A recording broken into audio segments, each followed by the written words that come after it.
Health is something you have to do from within. This is designed for health. Right now, in United States, 30% of the healthcare bills are in the last 1 year of someone's life. We need to bring a culture of health, how we eat, how we sit, how we stand, how we breathe. So especially those of you who are into becoming doctors, first and foremost thing is you must exude health. Kaalo n janati tava jananam, Kaalo n janati tava samapanam, Drushto maya tava mahakaraha Yogeshwara Kala Kala, Yogeshwara Kala Kala. Namaskaram. Right, I said namaskaram. Good morning to everyone. Namaskaram, Sadhguru. Before we begin, I'd like to thank Sounds of Isha for their wonderful reverberating music and touching our souls with their song. I don't think they enjoyed the music. Oh, we all do. Yes. But nobody was on their feet, they were just… Namaskaram once again, Sadhguru. On behalf of Prathima Institute of Medical Sciences, I'd like to welcome you to our college, sir. It's indeed a privilege and a blessing to have you face to face. So your presence and your coming has rather created a big buzz all throughout our college, and we've had questions pouring in for the past couple of weeks. Yes, sir. So before we begin with our questioning, I'd like to introduce the student panel, sir. I'm Chetna from third year MBBS. I'm Ishwar from third year MBBS. And I'm Abhilasha from third year MBBS. Namaskaram, sir. You got fans out there, huh?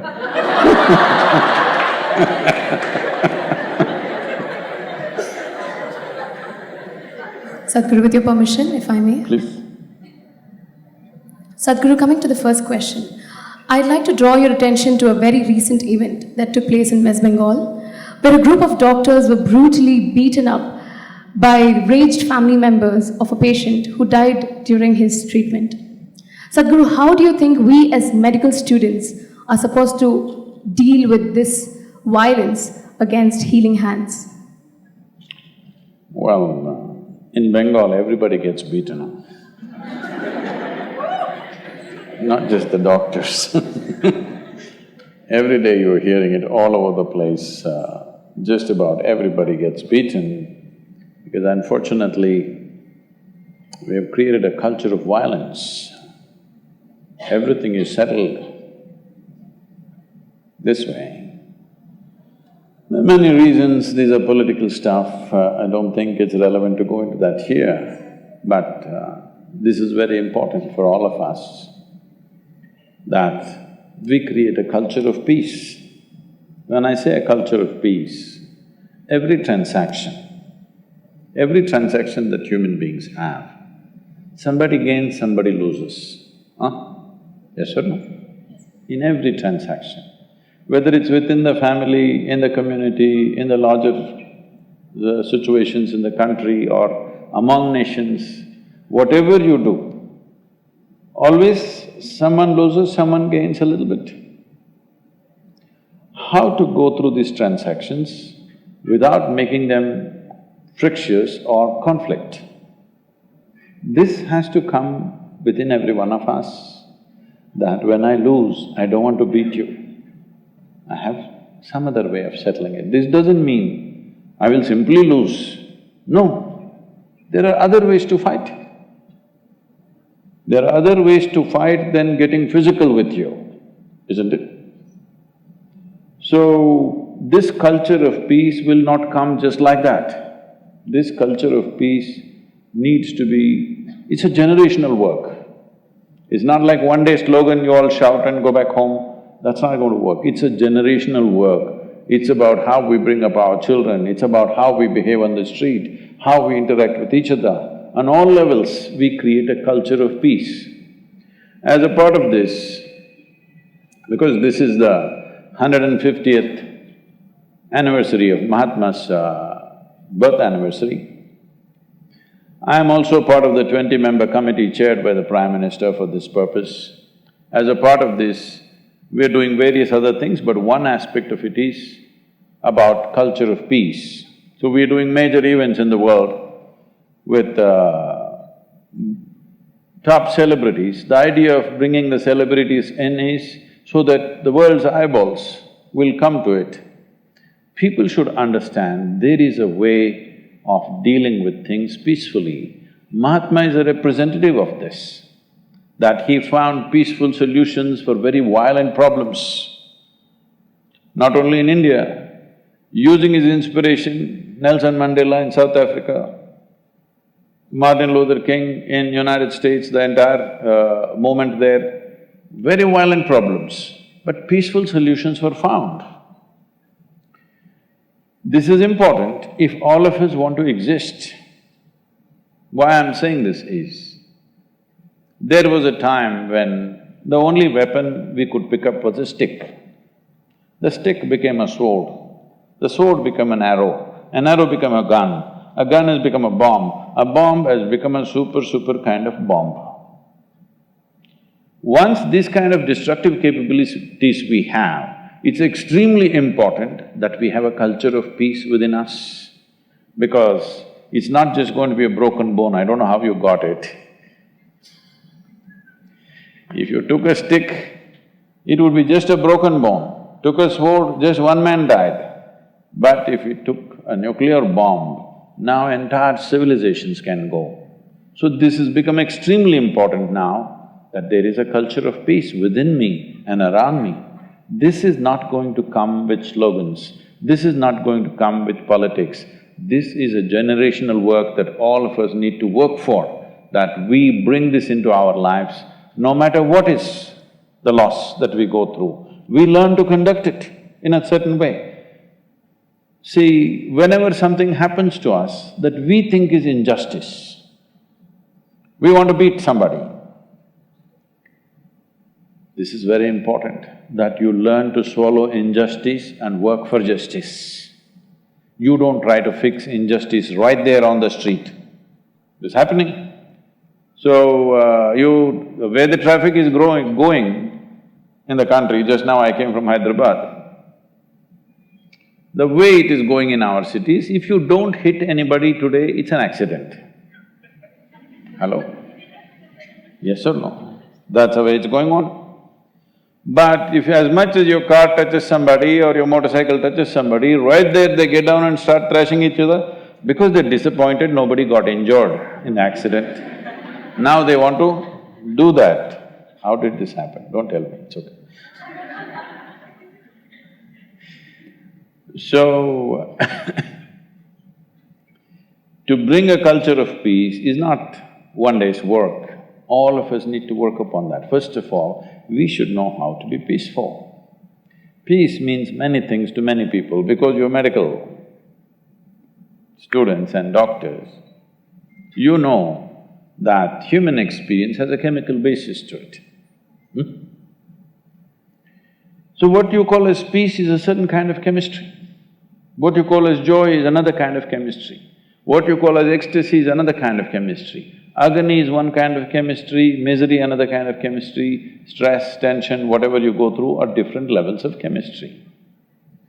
Now, this human body is the most sophisticated and complex chemical factory on the planet. Do you agree with me? Only problem is you're a lousy manager. Hello? You're a lousy manager, it just boom, boom, it goes inside.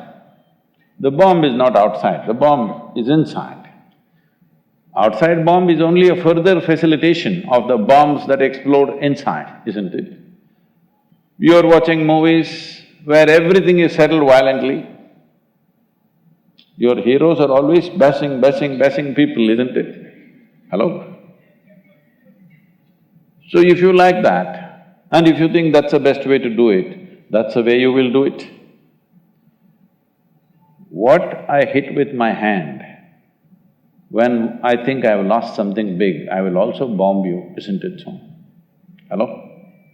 If all I have is my hands, I will use it. If I have a gun, I'll use it. If I have a bomb, I will use it.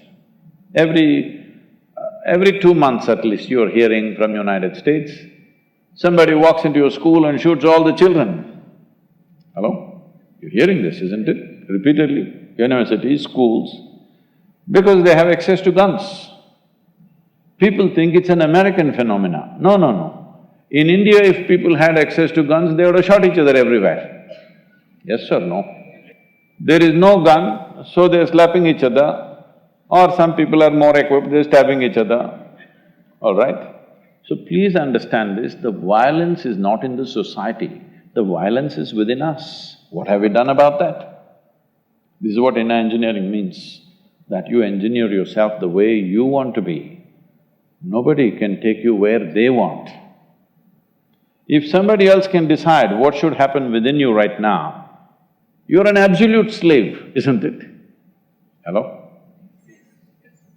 Hello? You don't like it? See, if I decide how you should dress, how you should sit, what you should eat, you'll say this is slavery, isn't it? But if I decide right now whether you can be happy or unhappy, peaceful or violent within yourself, if I'm going to decide this, are you not in slavery? Worst kind of slavery, isn't it? That what happens within you, I will decide. This is what you're allowing in your life. You're allowing this to happen to you, that somebody can decide what happens within you. If you don't take charge of this, you will live a life of a slave. When you live a life of a slave, you will always feel life is unjust to you.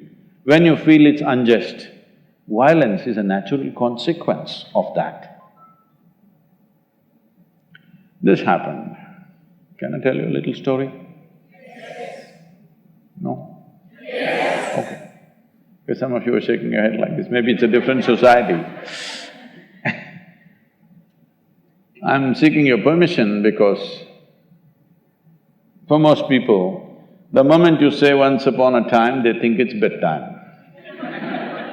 Especially in the last rows, the lighting is correct.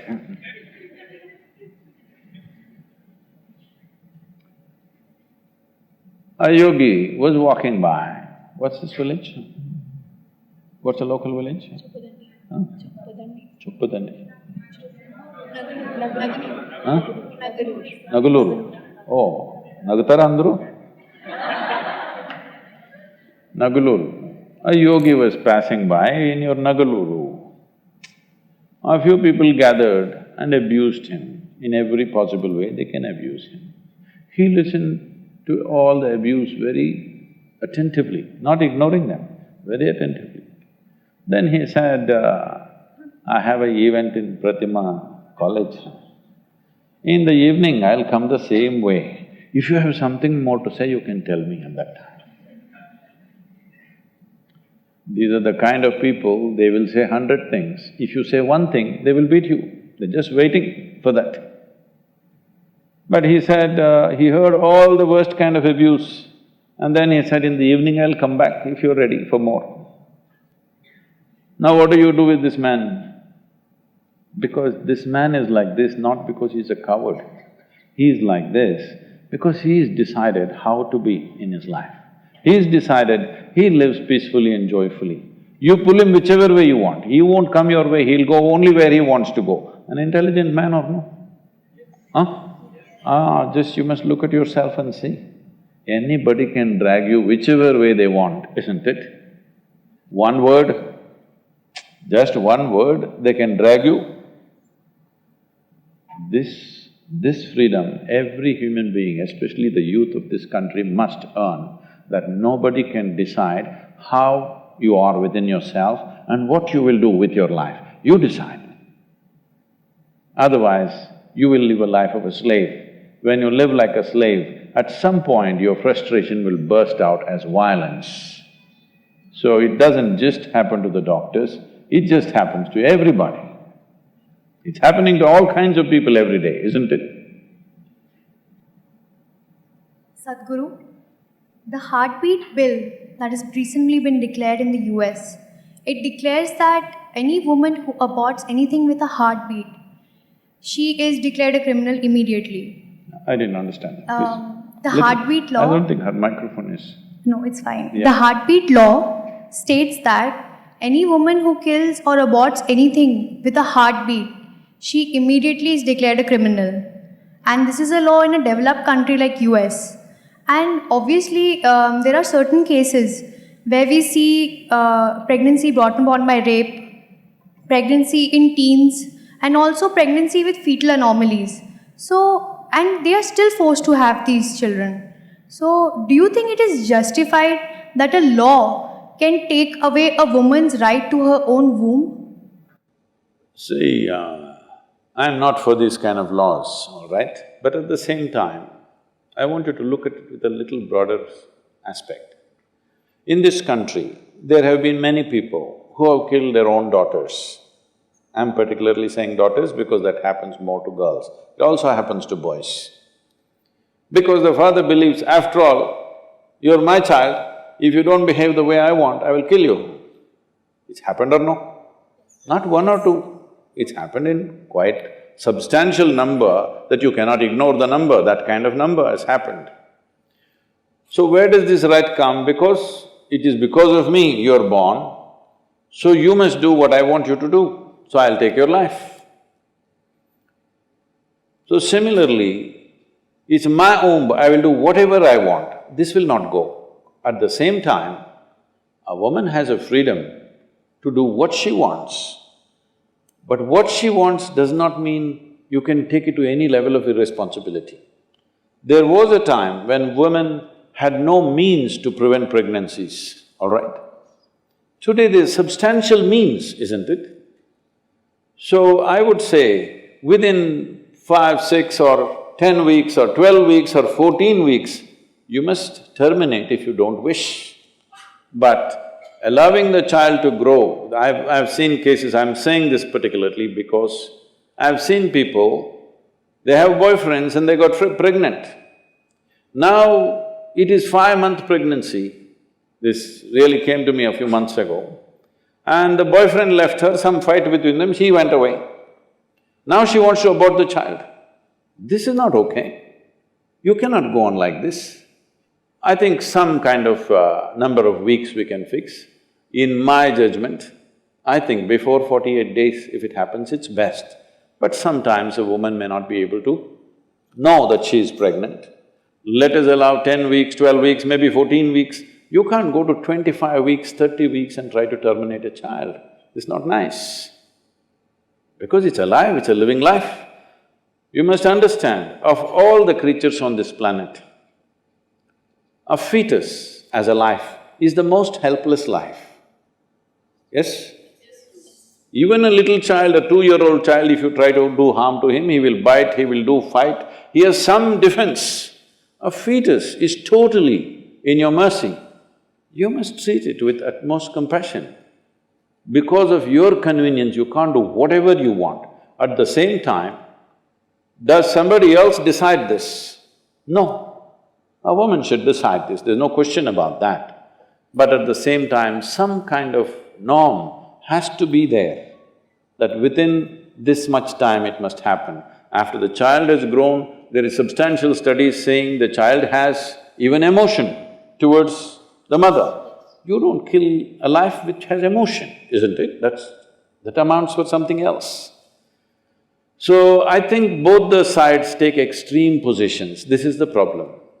Let's take a more humane and practical position. Why?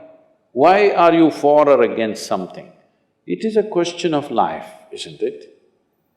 How do we handle this life? With what due respect do I handle this life? It's been happening, it's yesterday or day before, there is some information saying the male-female proportion in the country has improved, congratulations. But at the same time, why was it down? Female children who are born after… because they didn't go for sonogram, this, that, they're born and they're girls. Simple thing, what's being done in the villages is, they just take some paddy granules and put it in the mouth. It gets stuck somewhere and the child dies in a terrible way, just because it's a female. So now, if I can terminate a child at 5, 6 months, why not after 10 months when the child has come out? I'm saying the logic will extend itself, you must be careful about taking up causes, because what is the consequence of what we do today, tomorrow? To what extremes will people take it? This must be taken into account, because what I'm saying is not a rarity. How many thousands must have been killed? Only a few are caught. Hello? Only a few are caught, thousands have been killed. Because a 5-day-old child, if it dies, people will, think something happened to the child. Infant mortality is there. How much of this infant mortality is actually murder, nobody knows, okay? So we must be careful what we argue for. This is not about this versus that. A more humane way of handling life is definitely needed, isn't it?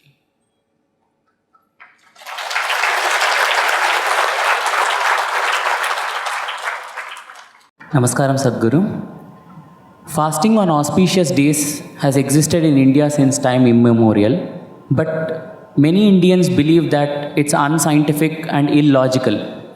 Until the work on autophagy induced during fasting has been awarded the Nobel Prize. Even I started doing intermittent fasting this year. So why are such beneficial ancient practices being labeled orthodox and then immediately implemented once there is a Western approval? That's because you don't have the right color of the skin.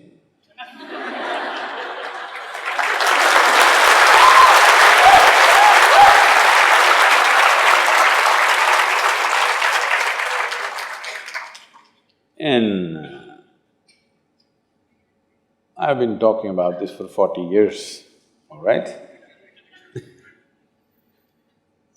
And I have seen hundreds and thousands of people who just become healthy and well simply because they're not fueling up all the time when the tank is filling. In the yoga center, everybody eats at 10 o'clock in the morning and at 7 o'clock in the evening. Our lives are very physically active. There are no automobiles inside the ashram, it's a large place. Everybody either walks or cycles. Even if you have to go to the dining hall, it's a kilometer. If you want to go to your workplace, it's half a kilometer, 1 kilometer, like this. All the time, people are physically active. So everybody is very hungry. By the time it's 3:30, 4 o'clock in the evening, they're extremely hungry. But we learn to live with that, because hunger…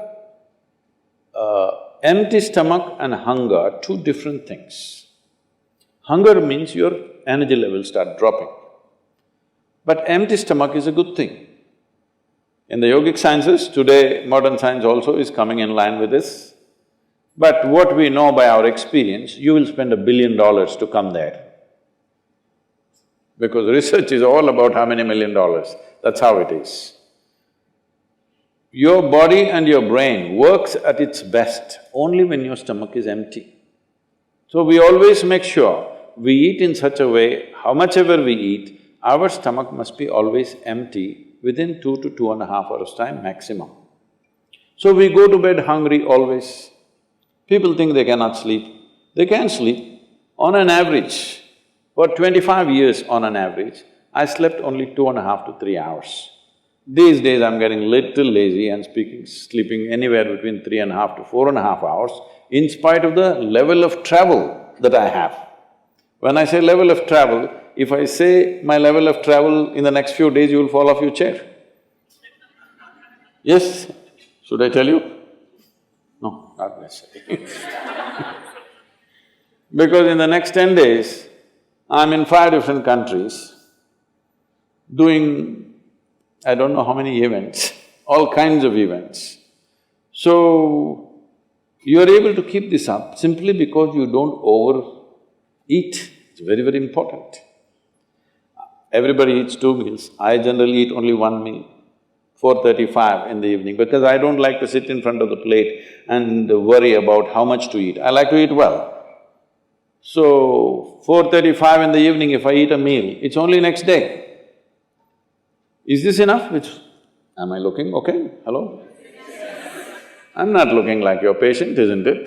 I'm not going to come to you because any correction and purification that needs to happen in the body, your stomach needs to be empty. It's very, very important. Otherwise, the purification on the cellular level will not happen. You pile up things and then you have all kinds of problems. The first thing is inertia in the body. Inertia means there are many levels of inertia. If you don't notice all that, the amount of sleep that you have is inertia. All of you have come here to live or… Hello? To live, right? Not here, I'm saying into this life. You want to live or… The intention of life is to live, isn't it? But because you talked about American doctors, this is all being picked up here also. All American doctors say minimum 7 to 8 hours you must sleep. So that means 1/3 of your life you must sleep. Another 2, 3 hours, 4 hours goes in bath, toilet, eating, this, you know. So literally 50% of your life is just maintenance. Suppose you have a vehicle, you have a motorcycle or a car, if it goes to service 1 day in a month, all right to keep it. If it goes to service 15 days in a month, this is a nuisance, isn't it so? Most people have made their systems into a nuisance because their own body is a big impediment in their life. Anything they want to do, their body will not allow them to do. So in this there are many aspects. One important aspect is people are eating much more than what they should eat. Simply because they have been told, you must eat more, otherwise you will become weak, this, that. No, it is the way you keep your body. Today everybody is trying to work towards a fuel-efficient car, motorcycle, everything. This means what? If the machine runs smoothly, it'll consume less fuel, isn't it? So if you sit here and you are very much at ease, now it'll consume less fuel. If you like this all the time, then it'll consume more fuel, it'll want you to eat. Compulsiveness will come about this. So, this new name, intermittent eating you should see, in United States, people come to our programs will run 10 hours, 12 hours. So, but they will come with some biscuit and something else. They say, I have sugar intolerance, I have to eat. I tell them, you just be here, you're not going to die, I'll ensure, because I don't want anybody dead on my hands, all right? I'll make sure. You first day, no, I have to eat. By third day, they gave up all that. 12 hours without food they sat there, they're perfectly fine. See, health is not something you can do from outside. Health is something you have to do from within. From outside, when something goes wrong, you can seek some help. But all the time something is wrong with you, this means what? You're a faulty machine. Yes? All the time something is wrong with you, why? That's not how this is designed. This is designed for health. Every cell in your body is designed to create health, isn't it? They're all working hard to create health, except you. So, minimum 8 hours gap is what is recommended in yoga. Between one meal and the next meal, there must be an 8-hour space.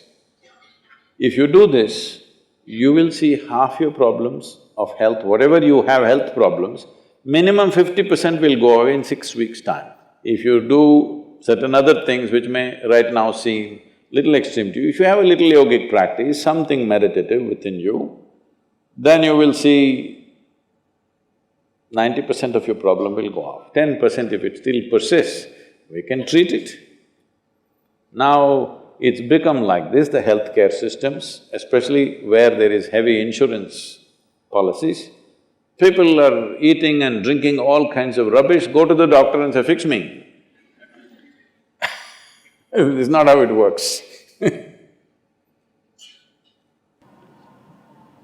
Guru, in the medical wards, when we come across our first patient death, we are very moved. Oh, the very first one you killed? Not the very first one, obviously. Our first death of a patient, we are very moved. But gradually, as we come across, if and when we do come across more deaths, we become very nonchalant and unperturbed. Do you think this desensitization towards death in the medical profession is compromising our humanity? If you're nonchalant, definitely. But being a doctor, every dead body you see, if you're going to cry, then that's going to be a very big problem. Because when you're emotionally pitched up, you cannot do things sensibly. Everybody knows this, isn't it? So very important.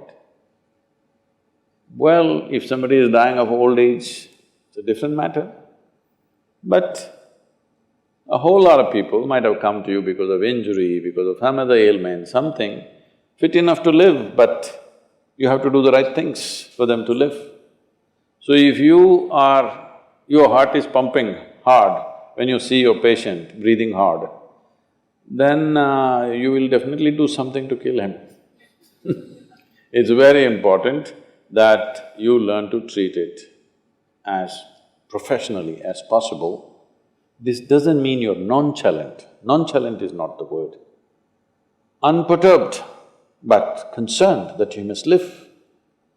The way you're addressing the question, I'm not picking on you, the way you're addressing the question is a doctor is supposed to see lots of deaths. Doctor should see minimum number of deaths on their table. Hello? That's a good thing. And anyway, this whole thing about people coming to hospital to die is not a good thing. Mortality is a certain thing, right? All of us are going to die. So people need not go to hospital to die. People should learn to die gracefully. All other creatures die like this. They all realize when they're going to die and they will move to one place, sit quietly, they won't eat anything and they will die. Right now, in United States, the statistics says, tell me if I'm wrong about the statistics, 30% of the healthcare bills are in the last 1 year of someone's life. 10% of the healthcare bill is in the last 22 days of one's life. 30% of US healthcare bill means over $1 trillion. You understand? That is half of India's economy. That much is being spent in the last 1 year, largely lying down in one place, not able to move, not able to do anything, once in a way open your eyes and close your eyes for this. And it's torture for that person, absolute torture. Doctors may think they are treating, they are, of course, that's their intention, but patient's experience is torture. Yes or no? We are willing to go through some torture if there is a lease of certain number of years to live.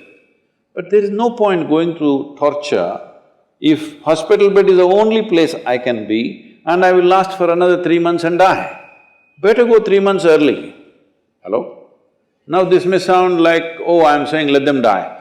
That's not the point. That is not the point. The point is just this, both for the living and the dying, it becomes extremely difficult this 1 year, isn't it? Hello? It becomes it's not only for the dying, for the living also, and above all for the person who is dying, we are just torturing that man endlessly. And he doesn't know whether he can live or not. So, these are dangerous things to talk about, because then people may start taking a call, okay, anyway he's going to die, don't treat him. That's not the point.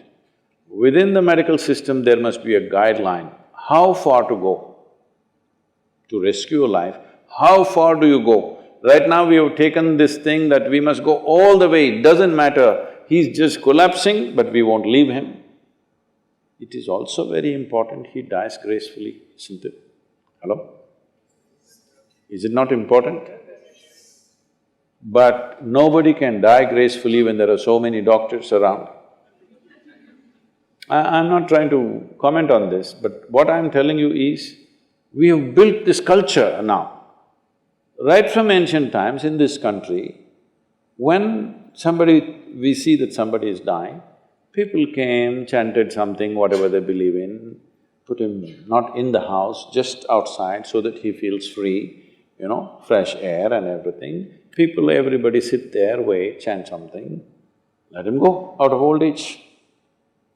If you take him to the hospital, he may last another week, 10 days, but he will go through torture. So there must be concern for that person, for that life which wants to exit. These are very hard decisions to make because crime may happen.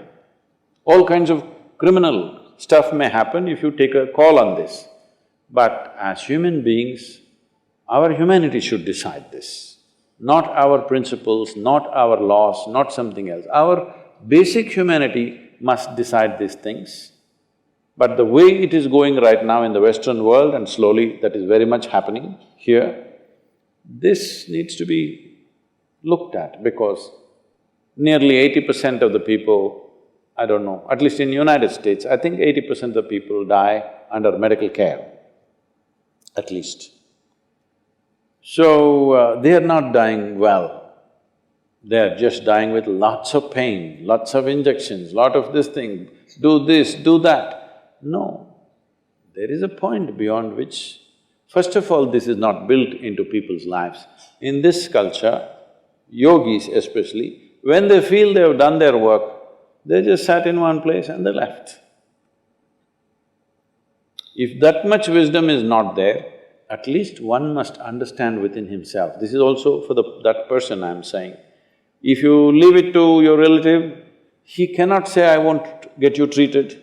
If you leave it to your doctor, he cannot say, I won't treat you, it's time you die. Somebody else cannot decide this. If it's my life, I must decide this, isn't it?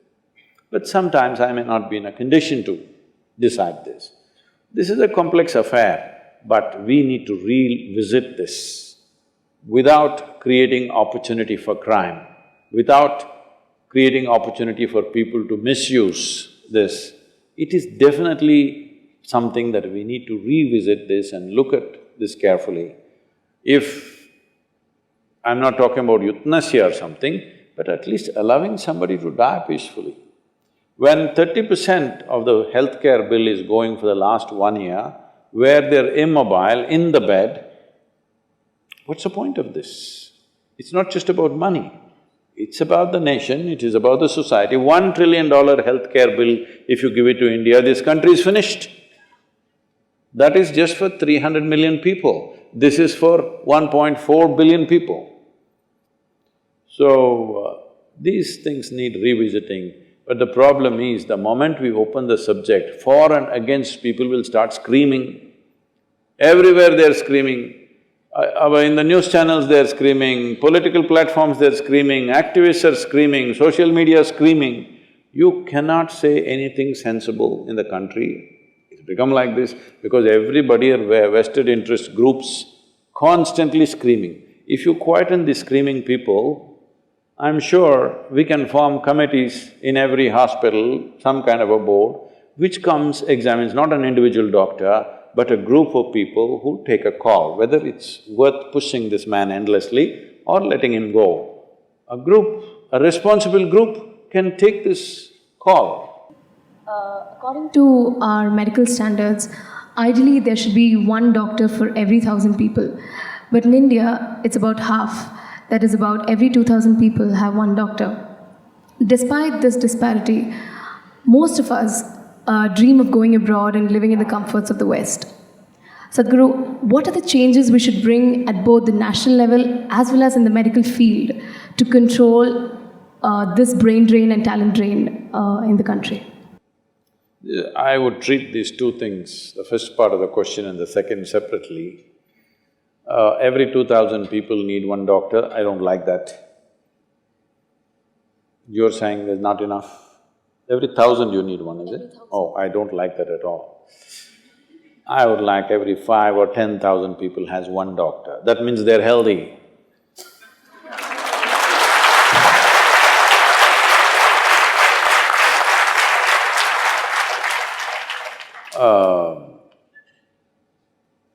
Recently, because we are working to see how to bring preventive care into hospitals, large hospitals. So we are working with a large group, the Apollo group.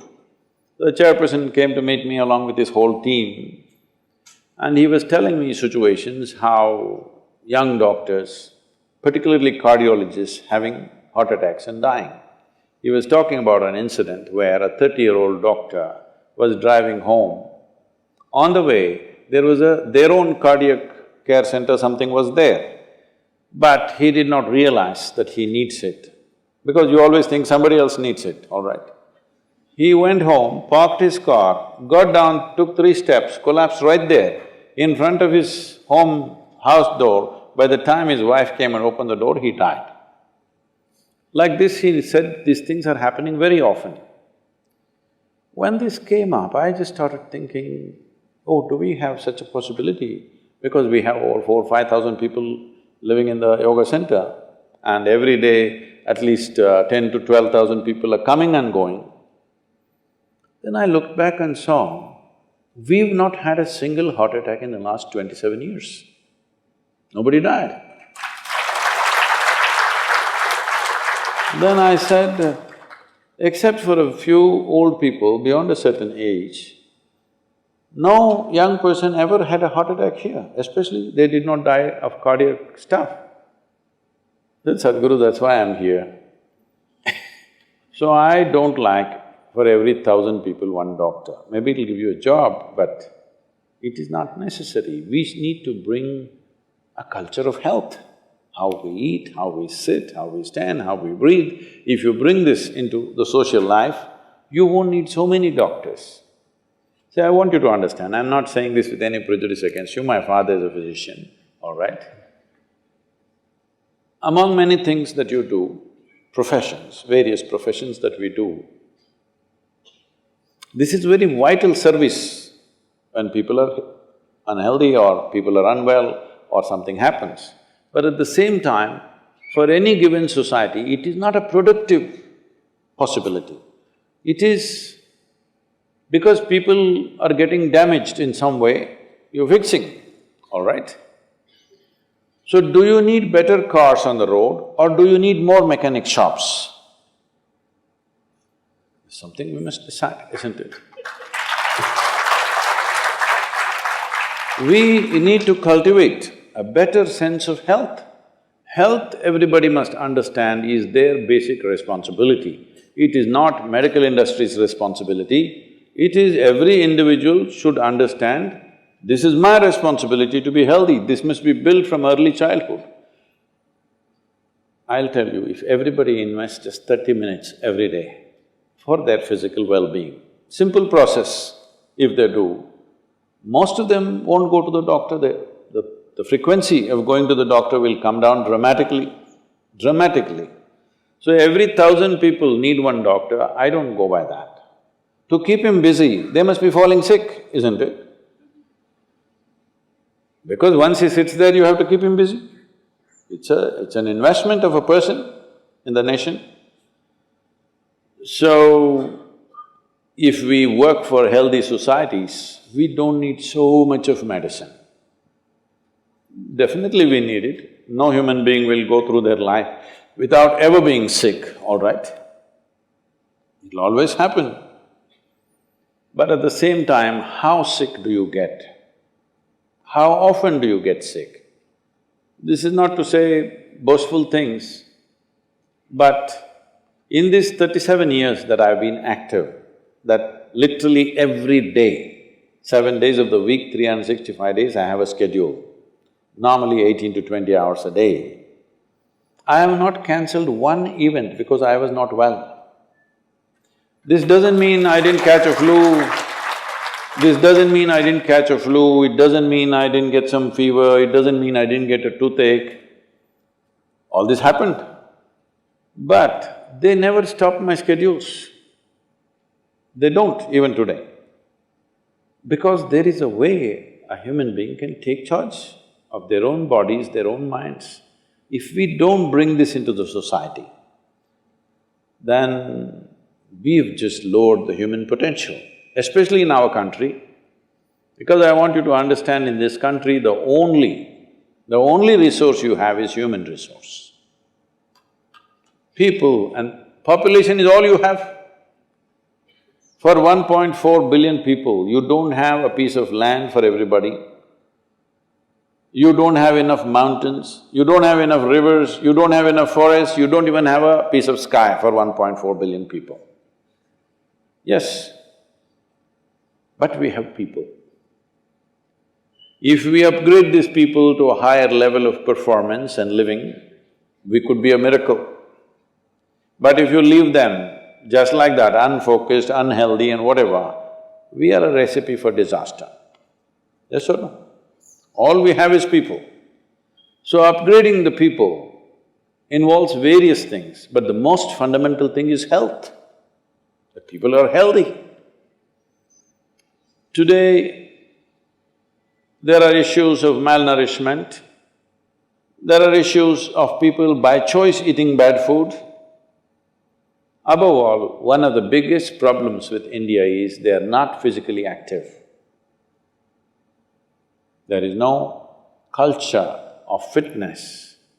Every year we trek in Kailash,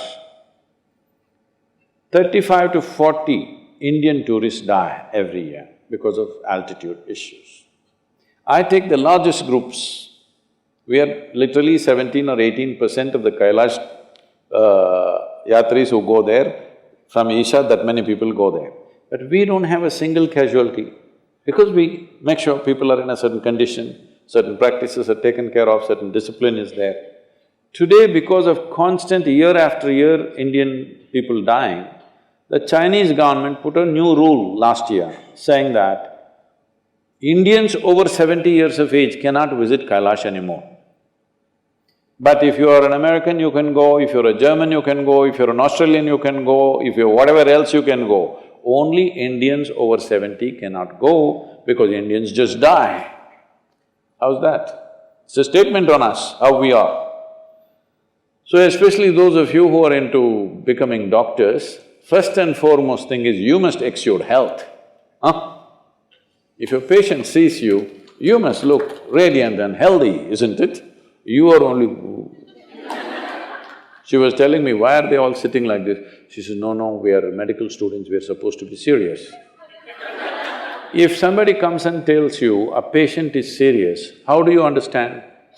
That they are on the way out. If you are serious, what does it mean? Same thing, hello?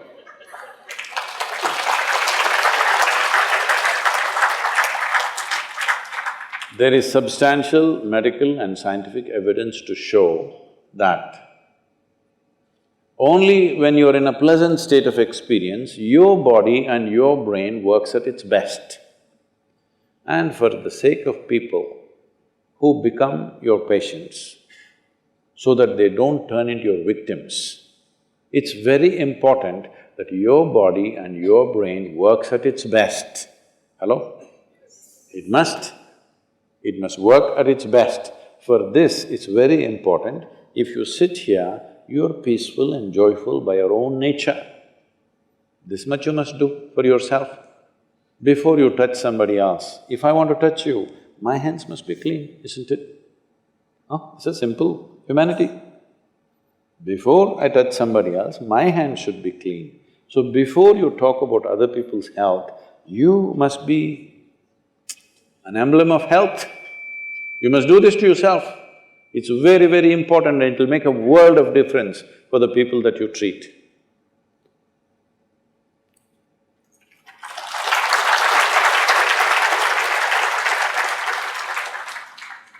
Sadhguru, we have heard many stories of people who enter into a deep state of meditation and they forego basic human necessities like thirst and hunger for several months together. But science says that a person can die within 10 days of not drinking water. So can you please explain us how such a state of metabolism can be attained? For this you will have to bend your mind a little bit, because it's not in your textbook like this. Just day before yesterday, somebody sent me a message from the yoga center. There is something called as Dhyana Linga. This happens very often, but this happened to a foreign national, so the message came to me little concerned. So this person went and sat in Dhyana Linga at 7 o'clock in the morning, because everybody gets only a 15-minute slot to sit there because of the number of people. She sat there at 7 o'clock in the morning. She did not move till 3 p.m. How many hours is that? 3 plus 8 hours. She just sat there unmoving. She didn't realize that she's sitting that long. She thought she's going to sit for a 15-minute slot. So they sent a message to me, Sadhguru, like this, she's not moved, should we disturb her? I said, leave her alone, it's okay. Like this it happens. Once it happened, I sat down way back. I thought, this was new to me also at that time, I thought I'm going to… I sat there for 25–30 minutes. When I opened my eyes, a huge crowd in front of me in a village, garlands around my neck, they're all trying to pull my legs, in India, India being what it is. And the moment I open my eyes, somebody wants to know about his business, somebody wants to know when his daughters will get married, all kinds of things. Then I say, where did all you idiots come from? They say, you've been sitting here for 13 days. And so, what happens in the system? That's what you're asking. See, right now, I'm speaking. If you check my pulse, it's somewhere around 55, 58, in that region. If I simply sit quietly, it'll drop below 40. If I simply sit down and I'm doing something without interaction, talking, moving, if I simply sit, it'll drop below 40. Now this is at ease. This will not build any unnecessary friction inside. So the amount of energy it consumes is very low.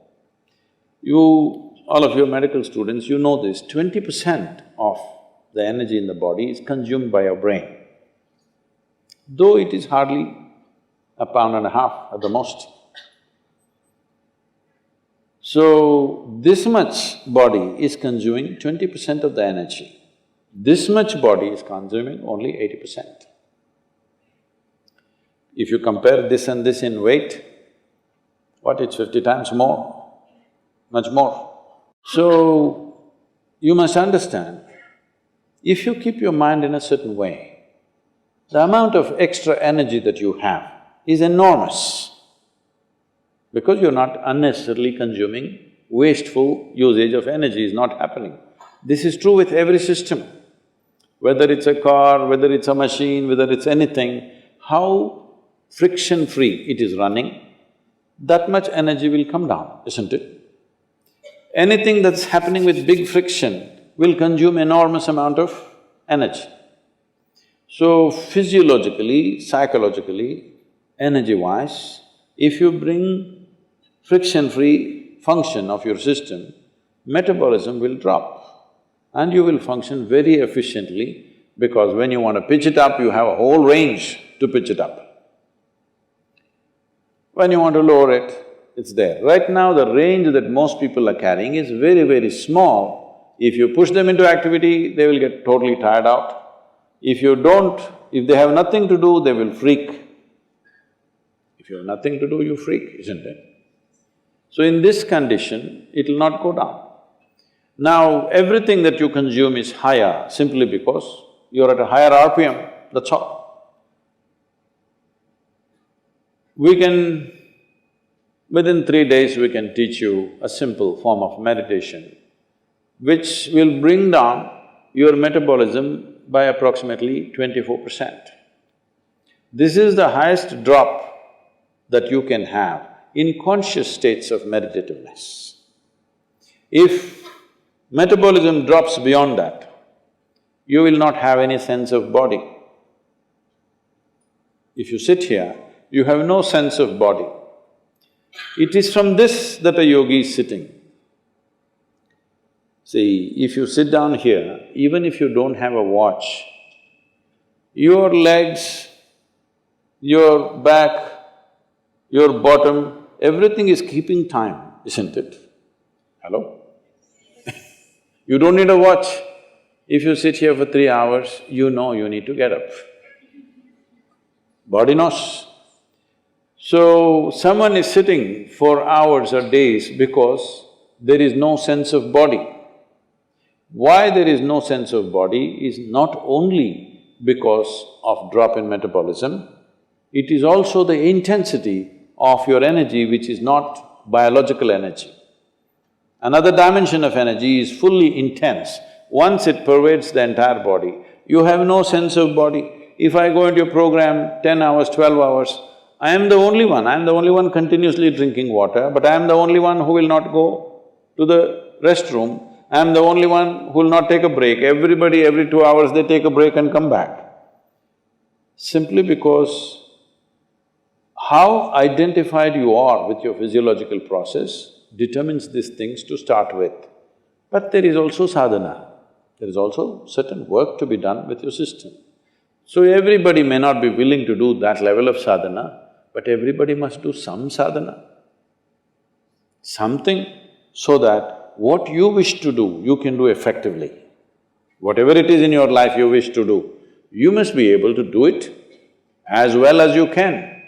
What the hell you do is not my concern, but whatever the hell you're doing, you must do it well, isn't it?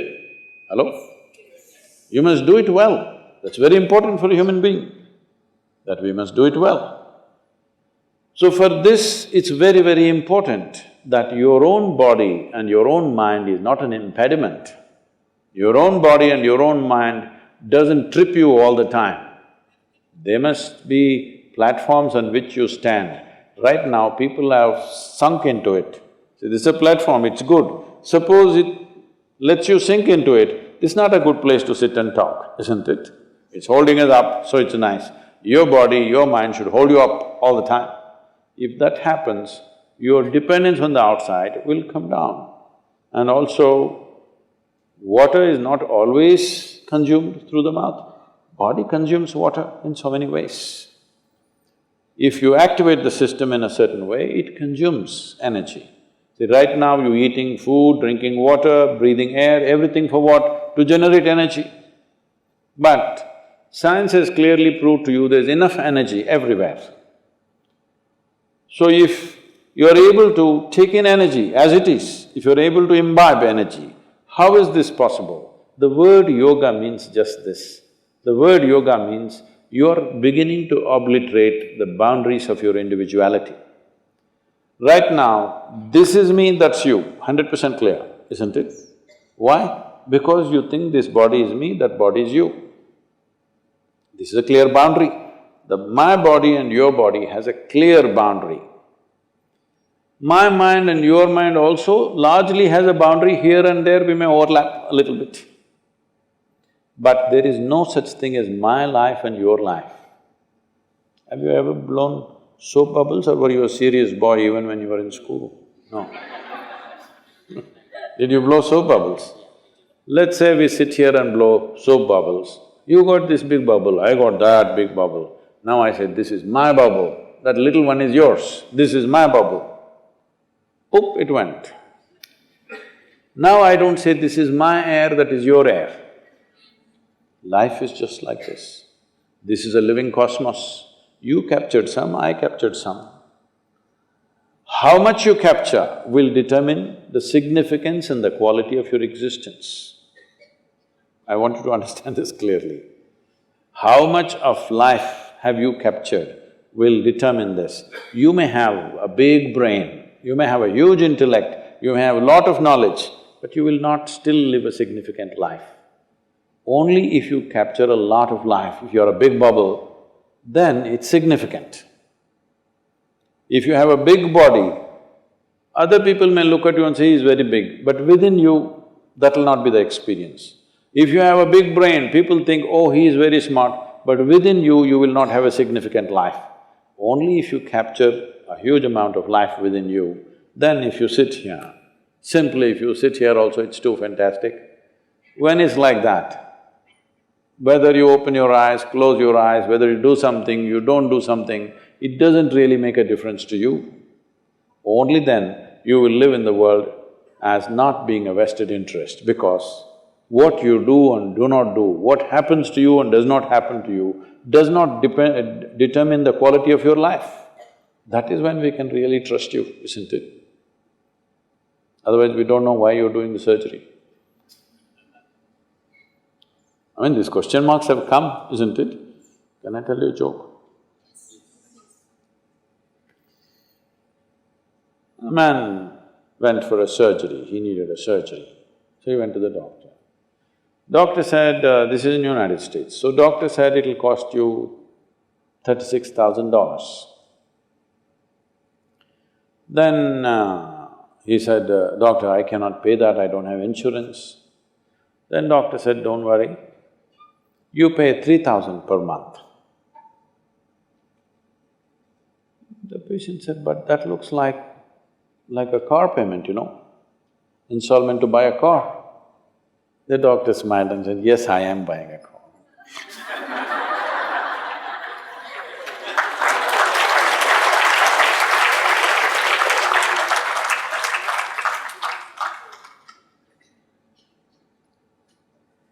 Sadhguru, in most medical colleges, the girls are almost twice or thrice as compared to the boys who enter. I didn't notice that.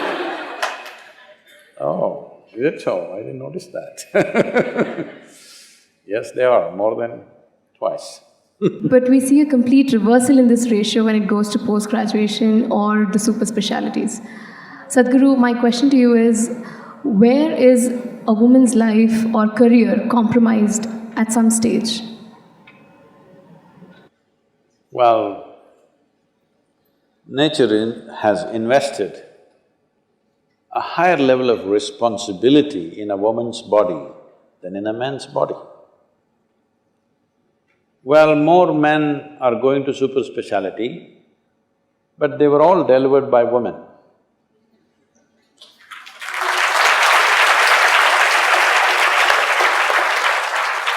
All of them.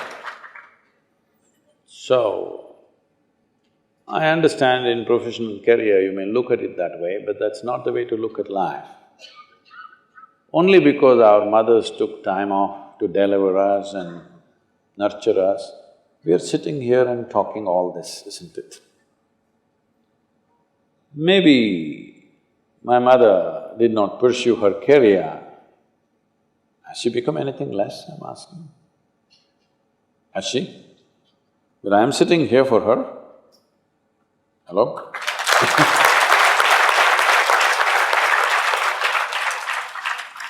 So that's not the way to look at life, but if it is some kind of a prejudice which is stopping them, then we must look at it. But I don't think so. Still, maybe for a lot of these girls who are here for medical, many of their parents think if she becomes a doctor, she will get a better husband. They're not thinking that she should become a great doctor. They're only thinking if she is MBBS,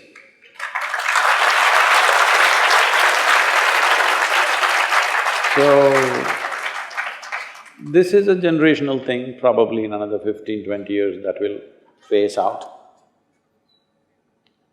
If you try to forcefully push it, it won't work. If you wait, individual people can do their own thing with their families. But as a social phenomena, I don't think you can push it. But if you wait for another 15, 20 years, I think they will go. That kind of prejudice will go. But women by themselves may choose not to pursue careers beyond a certain point because a woman is naturally more life-oriented. When a man starts doing something, he forgets that he has to live.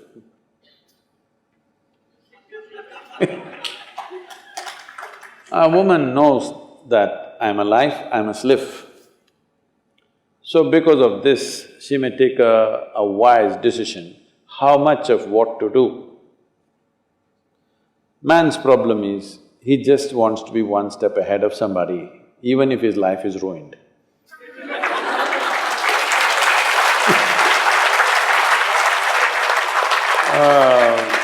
Generally for a woman, her experience of life is more important than what somebody else is doing. So she's making a wiser choice. Sadhguru, our Hippocratic oath tells us to keep our patients first and our responsibility being to alleviate their suffering as well as their pain. But in certain cases like in end stage of cancer or other cases, we feel like there is no cure. And more importantly, the patient is suffering, his suffering is more unbearable. So the question here is that do you think we can recommend euthanasia for patients like these despite it being against our moral code? I think we already went through this in a certain way. But Hippocratic oath, Hippocrates oath is not about simply treating the patient. Hippocrates oath is about treating another human being as a human being first, not as a client. These days, in the West, doctors refer to their patients as clients. That's against Hippocrates' oath. It is another human being who's in some way fallen and you have a certain capability. So, definitely, making him well is your basic humanity. So, they're trying to build an ethic to ensure that you don't lose your fundamental humanity, that's all the oath is about. Rest of it, there is a science to it, it has to go by that. And talking about cancer, if you look at it more carefully, far more intuitively if you look at it, there are many solutions to it. These solutions are not found simply because we are looking at it on the surface. When I say on the surface, because the entire allopathic system of medicine is symptomatic in nature, we are looking at the symptoms and trying to treat it. Now slowly science is going towards genetics and other dimensions, cellular sciences and stuff. They're trying to look at the source of it, but the source is even deeper than that. Is it true? Is it true? You were not born like this, you were born like this. Slowly you became like this. How did you become like this? The food that you eat. If you… because it's mango season, I'll choose the mango, okay? You eat a mango, mango goes inside and slowly becomes a man or a woman. Huh? Mango is not a man or a woman, isn't it? But you eat this, it goes inside and becomes a young man or a young woman. So there is an intelligence within this. There is an intelligence intrinsic to this which is capable of transforming a mango into a human being. Suppose I took a mango in my hand and made a human being out of it, who would you think I am? Hello? God, isn't it? So whatever you call as God is essentially that which is the source of creation. Isn't all of you capable of doing this? You take a mango in your stomach and make it into a human being, are you not doing it? Hello? Or take just about anything and make it into a human being. So the source of creation is throbbing within you. The question is only, do you have access or not? If you had access, one who built the whole machine, can't he do a repair job for you? If you buy a car, suppose there is some problem, would you prefer to go to the manufacturer or the local tinker? Huh? Who do you want to go? Really? Do you go to the manufacturer's representative showroom or do you go to the local tinker? They've all vanished largely, isn't it? People who go to the local tinker, you will see their cars are going like this on the road, like this. Those who are going to the showroom for their service and everything, they are the ones who are zipping around, isn't it so? So the manufacturer is sitting here. Well, if some damage happens from outside, then you go to the tinker. That is, if you get an infection from outside, you must go to the doctor, there is no other way. Rest, whatever happens from within, if as a society, as a population, as a generation of people, if we are willing to spend enough time on this, if we are willing to look at it as profoundly as it demands, depending upon how much value you set upon your life, you will pay that much attention, isn't it? If you have valued your life enormously, then if you pay enough attention, you find access to that which is a source. So, it will naturally do its things. You got an infection, you go to the doctor. Rest, you are manufacturing from within, isn't it? Most people are sick by choice. This may sound very cruel, but that's a fact. They're sick by choice because right from early childhood, they've been taught if they get sick, they will get what they want. Yes. Even when you were a child, don't you remember? If you're jumping with joy and screaming, they'll come and shout you down. You just have to sit and go like this. Suddenly they'll do mo, everything for you. So even now, most people are doing this. Most people are doing this, when they want to get attention, they get sick. After some time, initially what starts as a play, sometime later it takes over. The play goes on without your help. Genuinely people become sick. Thank you, Sadhguru, for answering our questions. We'd love to continue, but we have a lot of questions pouring in from the social media, and a couple of them are here waiting to be answered. So, coming to the first question. This question is from Roshio. I am a doctor and I notice these days kids are being bombarded with antibiotics, steroids and immunity boosters. Is it possible to keep kids healthy with a good immunity by natural means? Definitely possible, but it depends on various things. One important thing is, if we want to talk about India alone, one problem with India is there is not enough natural spaces, nor is it there in the culture for people to take their children to natural spaces. They're all growing up in bird's nests. But bird grows up in a nest and then flies. I'm calling an apartment a bird's nest. It's a bird's nest, isn't it? Because in that limited space, without touching the soil, without touching natural air and without being exposed to the various aspects of nature, leaving the many other things, the fundamental thing is the five elements of water, soil, air, fire and space. These five things are the basic composition of this body. We have… in the basic practice of yoga is called Bhuta Shuddhi. That is, you cleanse these five elements within you. If these five elements are functioning well, everything else will function well. So the fundamentals of yoga comes from what is called as Bhuta Shuddhi. if you attain to what is called as bhuta siddhi, that you attain to certain mastery over any one of them, suddenly you live in a heightened level of existence. So can everybody do this? Yes, with simple awareness they can do it. They didn't keep water for you. Simple thing, water is kept in a copper vessel. Just something as small as that can make a big difference. And how you treat the water. Today there is enough science to tell you that water, soil, food has its own memory. What kind of memory you create, how you receive the food.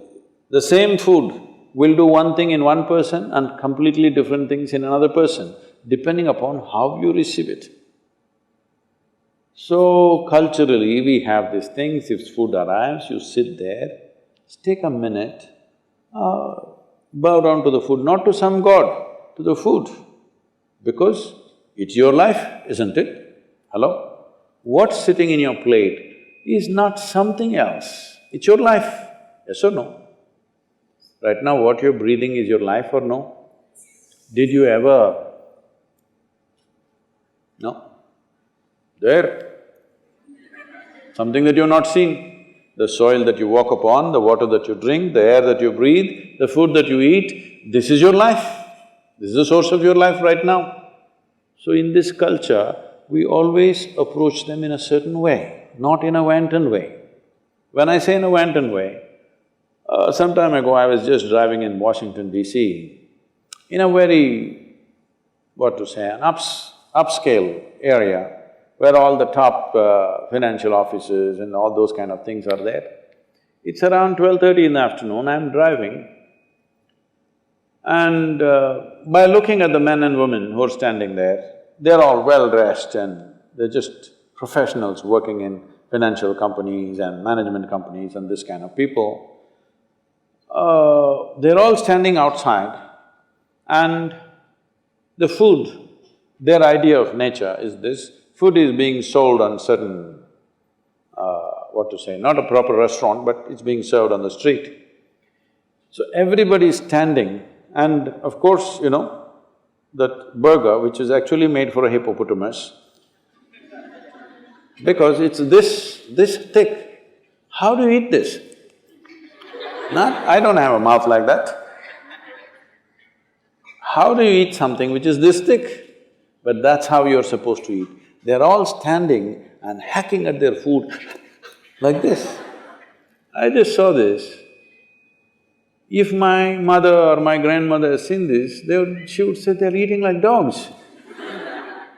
Yes, but this is our modern life, standing, mouth full and talking. You won't believe this. We used to do programs, now we have our own centers in America. Otherwise, earlier we used to do residential programs in summer camps, which the schools use. Everywhere when I first went, I see for choking. When you're having in the dining halls, if choking happens, what to do? Emergency choking, this thing. In every school, this exercise is taught in America. How many cases do you get in India of choking on food? Not at all, isn't it? I have not seen a single person in my life choking on food. I didn't understand, why will choke? But every year, so many children die on choking. Why? Why? Do they have a smaller gullet or something? Nothing like that. Then I saw, the problem is, you're eating and talking at the same time. We were always taught, when we are eating, you don't open your mouth to speak, you shut up and eat. Hello? Focus on what you're eating, it's your life, you eat properly without talking to anybody. Mouth full, you're talking and you're choking on the food that you eat. Generally, in this tradition, it's considered the worst kind of death that can happen to you is you choked on your own food. So, like this, in the name of modernity, we are bringing these kind of practices. We don't treat the food that we eat properly. It's not just the taste, it is not just the way it's prepared, it's also the way you receive it. Very important. So, your devotion is for a god that you have not seen. But if I don't give you food for 5 days, If even God appears, what will you ask? Food only. So water that you drink, food that you eat, the air that you breathe and the soil that you walk upon, if you develop a certain sense of emotion towards it, they will behave differently within you. I know immediately, once this thing goes out, there will be activists who are in this country who will scream and yell and say this. But for those idiots, even the Western scientists have come out and said, the human consciousness has a huge impact on the food and water that we consume and even the air that we breathe. There is substantial evidence for that. As you said, even though we have the wrong skin, slowly we're getting around.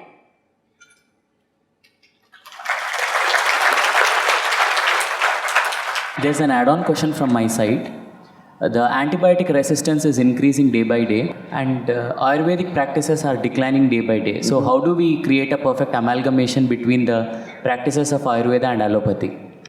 Ayurveda and Siddha and naturopathy is growing big time in the West, particularly in Europe, very big.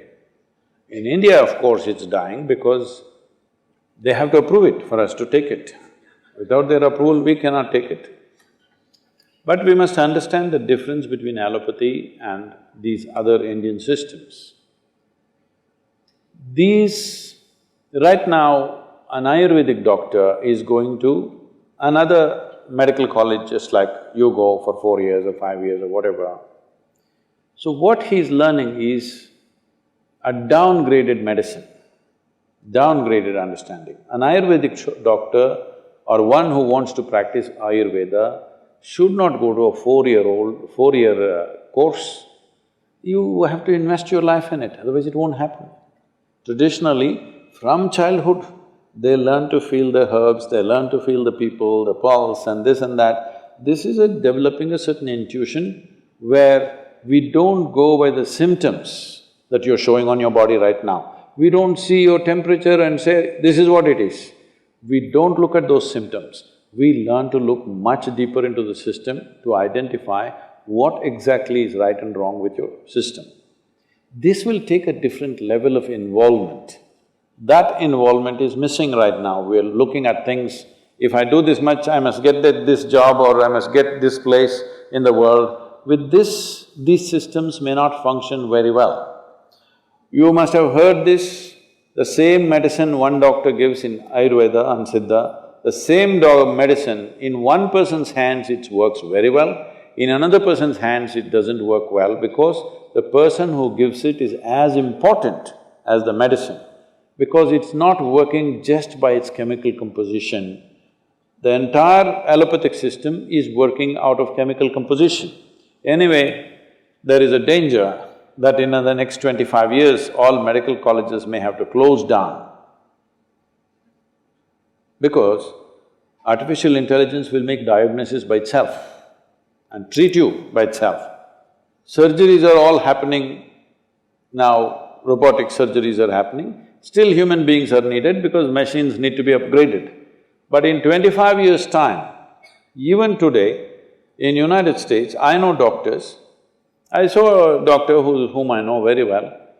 He is carrying an old BlackBerry, the first model that came, which is that thick and a huge capability. Every time any patient, whatever, he just goes there into his BlackBerry. I said, what are you looking in the phone and treating people? He said, no, Sadhguru, all my textbooks are here in this phone. I'm just looking and telling them. So if you can look, the phone can become smart enough now that it will tell by itself. If you just tell the symptoms to Alexa, she will tell you what you should do. So, this form of symptomatic treatment may become irrelevant after some time because you're just gathering data and processing it and giving an answer. This a machine will be able to do better than any human being because it can process much faster and much better and not miss anything. So, it is time the young doctors who are coming up now should focus on how you should be able to look beyond the symptoms. This is what Ayurveda and Siddha is significant about. There was a yogi with whom I volunteered for some time for his medical camps that he used to have. It was like a festival. Okay, for everybody who comes to him, he has a joke to tell them, and it goes on like a festival. Simply something he will give and people are cured, thousands of people will queue up for him every day. And he himself lived to be 106. So if somebody lives for 106 years of age, not in a geriatric state, fully active till the last day of his life, he must know something about health, isn't it? Hello? My great-grandmother lived to be 113, 113 years of age. I will tell you, this may sound absurd to you, but you must listen to this because if you are not open, there will be no new learning. Well, I saw her only after she's 100, but she was still very active. She was living all by herself in an open field. She built a small temple for herself, not for a god, for herself. She built a temple and she sat in it because she felt she deserves a temple. This is very common in India, especially women, older women, built small temples, they sat there and they served humanity in a different way, in their own way. So when we went there for vacations and all, she would come home. If you give her breakfast, she will take this and put it to the ants, to the squirrel, to the sparrows, everything. Most of the breakfast is gone like this. There are self-appointed advisors who look at this and say, "You old woman, you don't eat anything, you will die." They all died.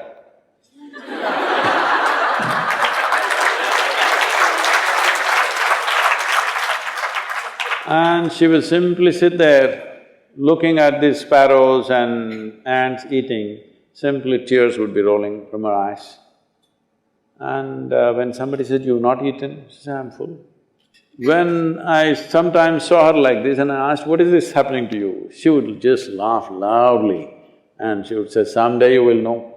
It took me over 25 years to know this, that your life is not nourished 100% by the food that you consume and things that you do. Life is a bigger phenomena than what you think in your head, much larger. Before you came, this cosmos was there, everything was working. After you and me are gone, still it'll be fine, isn't it? There is an intelligence beyond you. Don't immediately quantify it as God, this, that, because you're making a conclusion about things that you do not know. If you stay here, this is very important. If you live here, clearly knowing you don't know a damn thing about anything, your intelligence will remain alert to everything. But you make conclusions, reading a book, listening to this and that nonsense, you say, "I know this, I know that, I know that." The moment you identify with your knowledge, you will become very small because it doesn't matter how much you know, still what you know is a minuscule in this existence, isn't it? But our ignorance is boundless. If this is called as the intelligence of ignorance, if you always know that you do not know, your intelligence will remain super alert. Whether your body is awake or asleep, it will remain super alert. This is what a doctor must do because, I'm sorry to say such things, you may know medicine, you might have read all the books in the world, you might have treated many patients, but still, like she already asked, she had a first death face. Everything seems to be perfect, somebody will die in your hands. Everything looks like he's going to die, he will sit up tomorrow morning. You will see this happening, yes or no? So, there is intelligence beyond you and me, there's an intelligence which makes us happen, there's an intelligence which can make a mango into a human being. If you don't allow that to function within you, if you think everything is in your head, you will become a dumb doctor.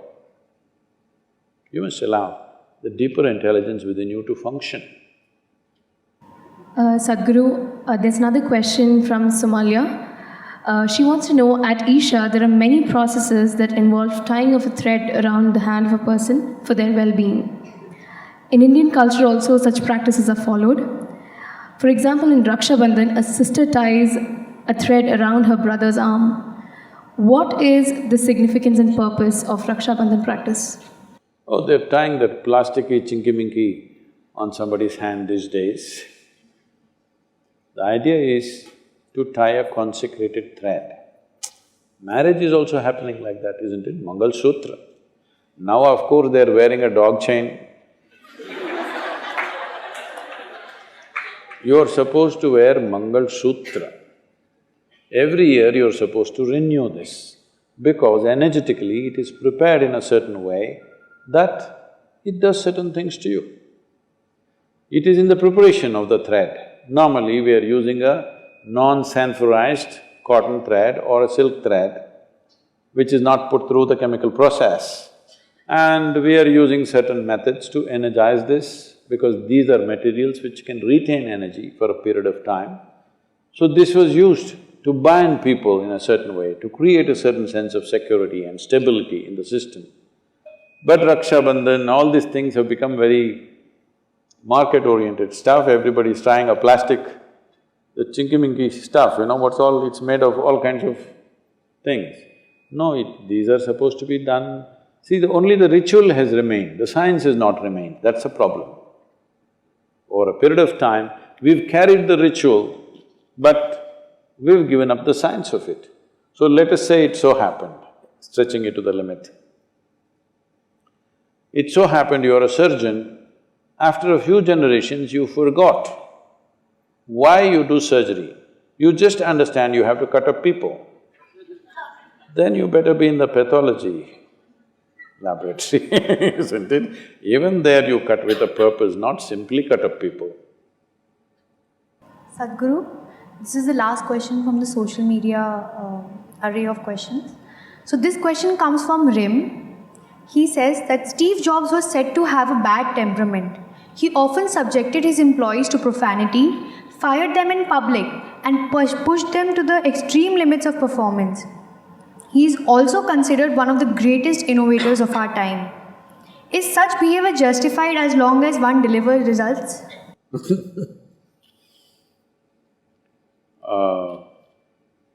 I don't usually like to make a personal comment about somebody who's already dead, okay?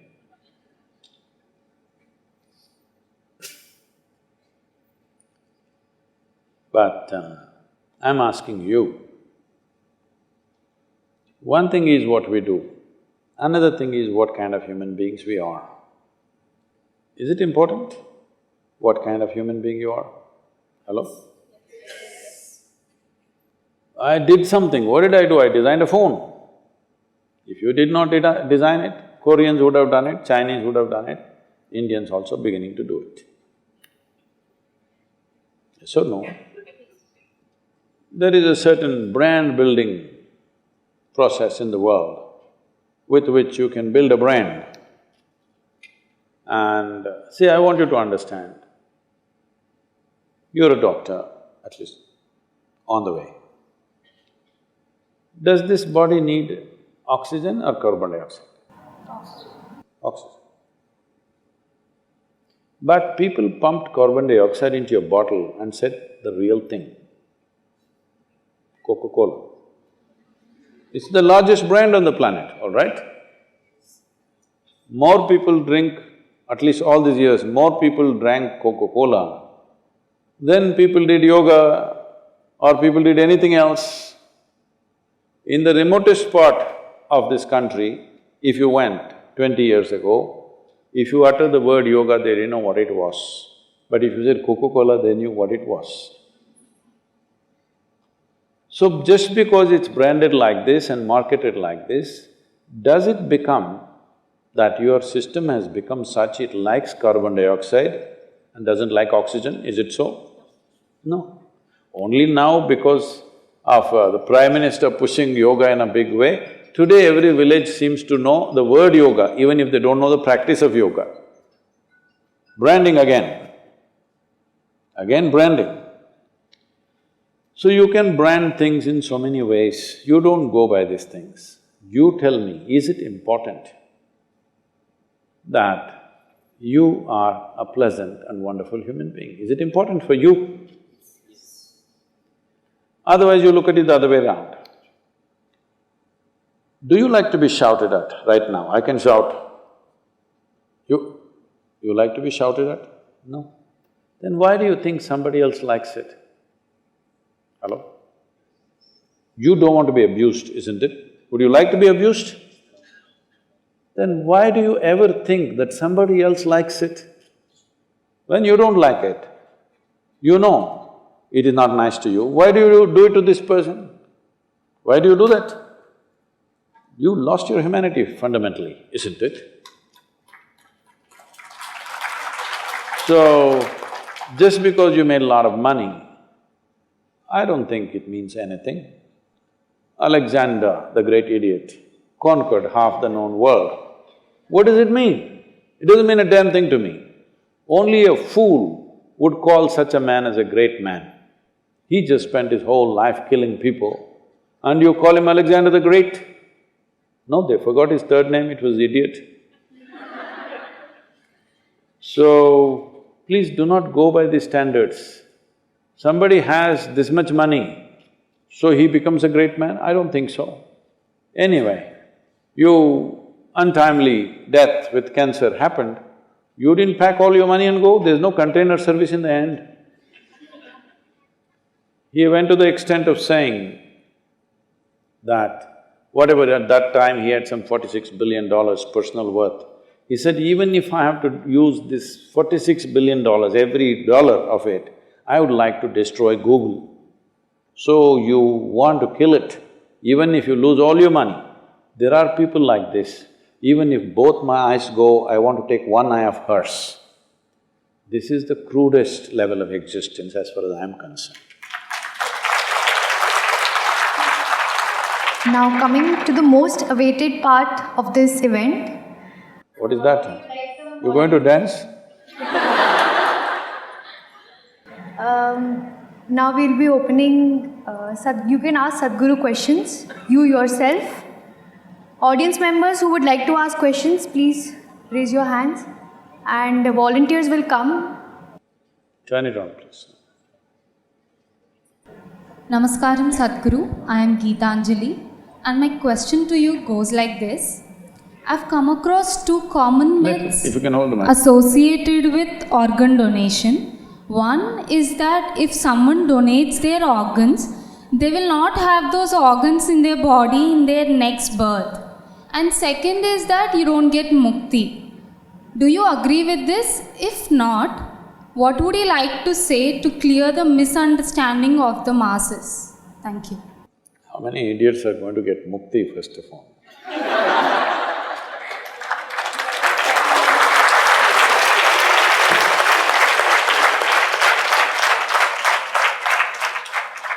The brain that you never used, if it can be used after you're gone, it's a good idea, isn't it? Hello? So, see, there are certain aspects to it which has been misunderstood and mispropagated. Today, medical sciences are also looking at this with great curiosity, that after a person is medically dead, certified dead, next 10 to 12 hours, a phenomena is happening in the body. You know this? So, when this phenomena is happening, if you start cutting up the body, it will disturb that phenomena. But in the yogic systems, we have known this for a very long time and we have systems with which we want to hasten that as quickly as possible. If you hasten this and that process is over, after that what you do with the body is nobody's business, okay? You can even give it to the local zoo as food. It won't mean anything except for people's emotions. But when the phenomena is on, if you disturb it, it has certain impact. It's not like if you gave away your liver, you will come without a liver, then what's the problem? If you can function well without a liver, so many people are functioning okay without a brain. So what is the problem?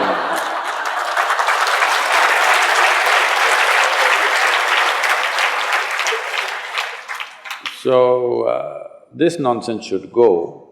But at the same time, I meet a lot of people lot of particularly society ladies taking up organ donation as a mission in their life. Oh, everybody should donate their organs, donate their organs. Don't push it beyond a certain point. because it has other consequences. Already it's happening big time if you're not aware of it in certain countries. See, whatever liver, kidney, whatever you have, the organs, all of them are designed to last for a lifetime except in a few cases. Injury, or you drank yourself to death, or you're trying to, you did so many things wrong. Now, every day drinking and my liver going, but I want your liver now. It's a very dangerous thing, please know this. You must understand it's not now. During Hitler's time, they tried to harvest organs and try to put it in other people. It didn't work, they didn't have the science understanding, but they tried. Even today, I hear lots of things in Cambodia, Vietnam, people are being captured and their organs stolen and it is being transplanted somewhere else where people can pay money for it. And you know it's happened in India, all right? So do not take organ donation beyond a certain point. Where it is needed, with somebody's consent, somebody gave it out of their love for someone else, that's a wonderful thing. How wonderful it is, I'm willing to give away a part of myself to make someone else live, fantastic it is. But if I capture you and take your 2 kidneys and put it into my grandmother's body, this is a horrible process, isn't it? So we must be very cautious about this. We may do one thing with a certain intent, but where will it go? We must be able to see the consequences of our action. Don't push it too far, organ donation, organ donation. Yes, it must be there. It is an expression of compassion for another human being. A human being that you do not know somewhere, you want to give it, fantastic. But we must be very careful, it should not be pitched up in the society and create a marketplace for that. Once you create a marketplace, you cannot stop exploitation. You cannot. Nobody can stop it.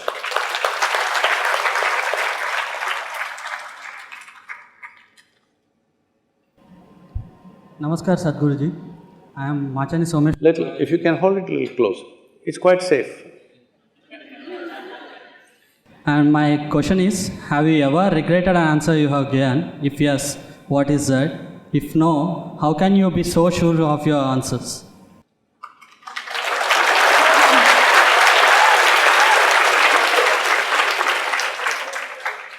Did I say something that I should regret here, sir? I don't mean like this. Huh? I didn't mean like that. Okay. Please sit down. See, certainty of life is a wrong thing. It is not about certainty, it is about clarity. What you say, what you see, you speak. What you don't see, you say, I don't know. Because I am always willing to say, I don't know that. I will not say wrong things. Only if you try to speak something that you do not know, you end up saying wrong things, isn't it? I'm not such a fool, I'm not so arrogant in my life. If I don't know something, I'll say I don't know. So, that doesn't happen.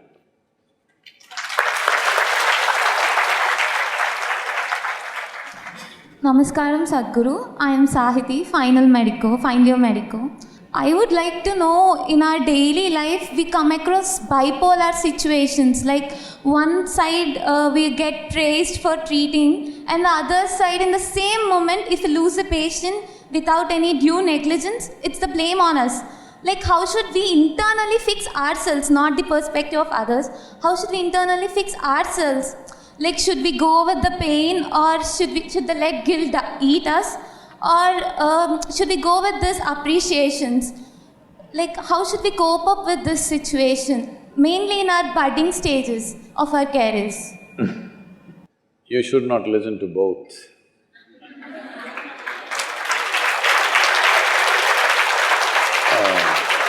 Be stoned then. Stoned? Oh, what are you on? Like, I shouldn't go with the emotional happiness. No, I'll come to that. See,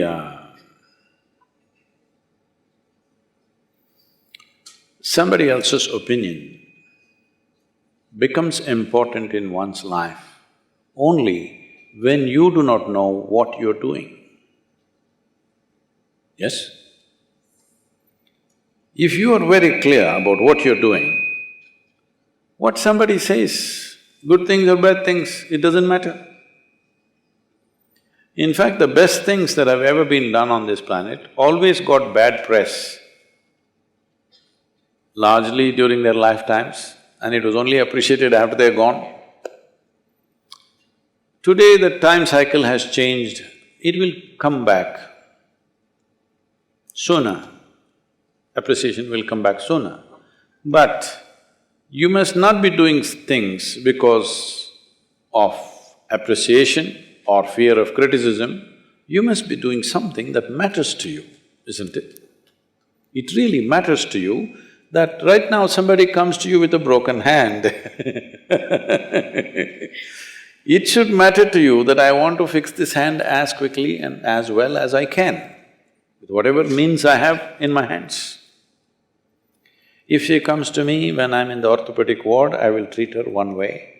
Suppose in a jungle, we were out on a trek and she broke her hand, I will do in a different way, I'll take the local twigs and tie it up. All this fancy casing won't be there. But I'm doing my best, that much I know. It may not be the best treatment, but I'm doing my best always. This one thing you fix. Somebody else may come and say, see, the way you fix this plaster is not good, you should have fixed it that way and this way and this way and that way. Maybe he knows better, but the way I know it, I've done my best. This is all any human being can do, always. But you should not fall short of yourself, isn't it? What you can do must happen. In our lives, if we do not do what we cannot do, it's not a problem. But if we do not do what we can do, we are a disaster, isn't it? So you should not become such a disaster. So if you just stick to this one thing, people will say many things. You must see in the last 25 years, what all accusations and criticisms they've made about me. The same people, now they're all becoming not just fans, they're becoming devotees. At one time, what kind of abuse daily, even now there are some people who go on endlessly, endless abuse. People tell me, Sadhguru, how do you listen to all this? I said, just tell me what is the abuse going on because I wish to know. Sadhguru, you should not listen to all this. I said, I want to listen because when you came and threw flowers on me, fell at my feet, personally it doesn't mean a damn thing to me. If it's good for you, you do it. Or when you throw stones at me, it doesn't mean a damn thing to me, okay? Because I'm 100% clear what I'm doing. Maybe you will take time to evolve and appreciate what's happening, but this is not being done for your appreciation. This is being done because this is my way. Let me tell you a little story. A guru was there on the banks of Narmada. One day he went for, the bath was always a dip in the river, so he went for his bath. His disciple was holding his clothes and standing there, because otherwise it's muddy if you keep it down. He went in and he saw a scorpion floating down in the water, struggling. A scorpion is not a swimmer, He's struggling, so the guru picked him up. The disciple screamed, don't take that scorpion, it'll sting you. Well, the scorpion stung him. The guru slowly walked down, slowly bringing him out. He stung him again and again. The disciple went on screaming, what are you doing? Just drop the damn thing. The guru walked and let him out on the bank and he went away. Then the disciple said, what kind of rubbish is this? He bit you 3 times. How much pain is there? He said, see, what are you screaming about? The scorpion is doing what it knows best. I am doing what I know best. What are you talking? That's all. You're trained to be a doctor, you do your best, somebody says something, somebody will live, somebody will die. But the question is, are you doing your best? That's all, isn't it? See, the doctors who treated patients 100 years ago, in today's level of medical science, they may look silly and stupid, but they were doing their best. That's all, isn't it? They let a whole lot of people die for small things because that's all they had. But they were doing their best or not is the only question. Because today medicine, science and technology has evolved, all kinds of things could be done. At that time, with what little they had, they did their best. Today also what you're doing may look silly in another 50 years' time. Yes? Yes or no? Medical science will go to places where you being a doctor, what you think is great knowledge may look absurd and silly in 50 years or 100 years' time. Does it mean to say you're a bad doctor? No, you're doing your best. That's all you can do. Please do that one thing.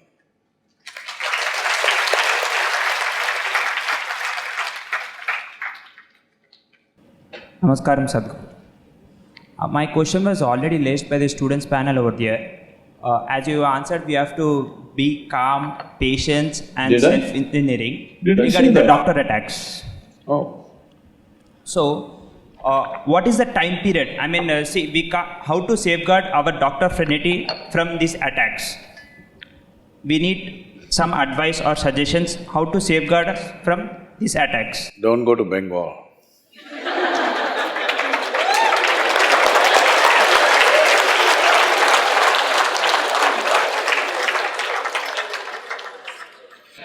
Add on to this. I'll come to you.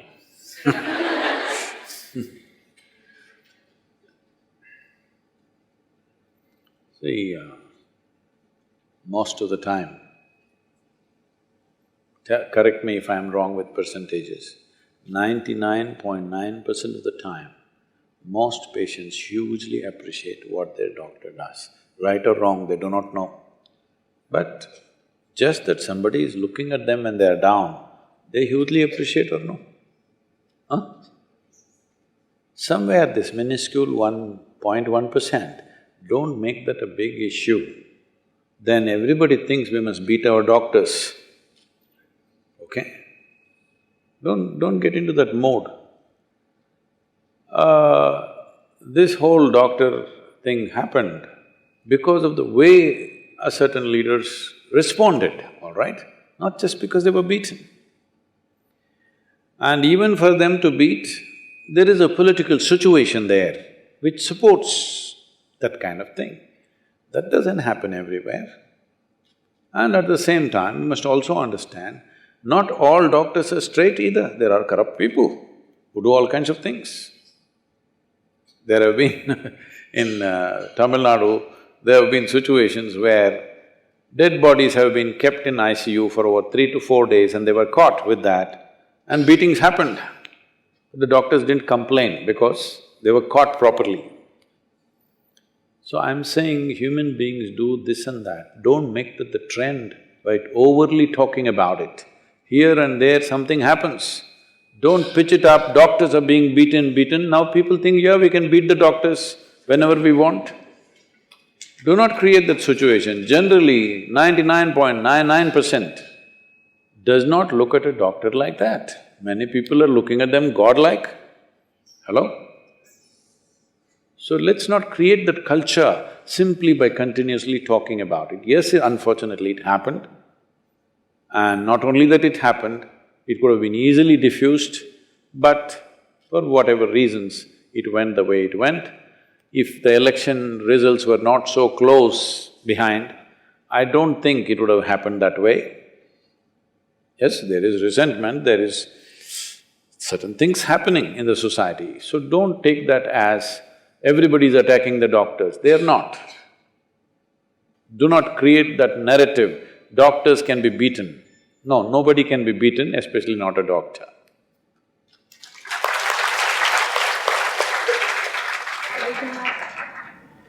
We can have one last question from the audience. Chetna. Hello. Namaskaram, Sadhguruji. This is Akhileshwar Reddy, third year medical student. I have a question. Speak up, huh? In Telugu society, in Indian society, parents take up the responsibility to educate the children to direct them into right career, whereas in contrast in Western society, children take up their own choices to what they become and earn their living. So how can this change in Indian society? I do not get the context of the question.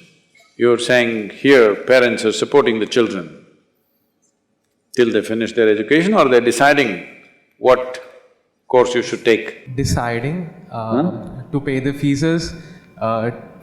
they make their main choice of career. Please, why don't you hold the microphone here? I know you want to speak from your heart, but it works better here. Parents choose children's career, their life, what they become. Is that so? They try to advise you a little forcefully. But I don't think they decide completely. They encourage you. If you don't go to what they want, your mother won't eat. Your father acts depressed. A little drama will happen at home. But if you are very clear where you want to go, you will cross the drama. But you yourself do not know what you want to do. Maybe you decided better to take advice from them. From somewhere you're taking advice, isn't it? Either from your friends, or from your teachers, or from your parents, or generally the trend in the society, you're taking advice from somewhere. So in that, parents also have a stake. Unless you are very clear what you want to do. I think most people, when they decide this, they're 17, 18 years of age, they have no clue what they want to do. They are being decided by social trends of the day. So why can't parents also have their say? They'll also have their say. So the most important thing is, there are two ways to decide a career. What is needed in the world today? Or what is it that I genuinely want to do? Do I have such a specific kind of inclination that I want to do only this? Let's say I want to be an artist. Now I have a certain talent. I don't want my talent to go by going to a medical college, if I have the talent. But I just went and saw a movie yesterday where in that hero was an artist. Because of that, a very pretty girl came and married him. Now, because of that, you want to become an artist, you don't know what's a brush and paint.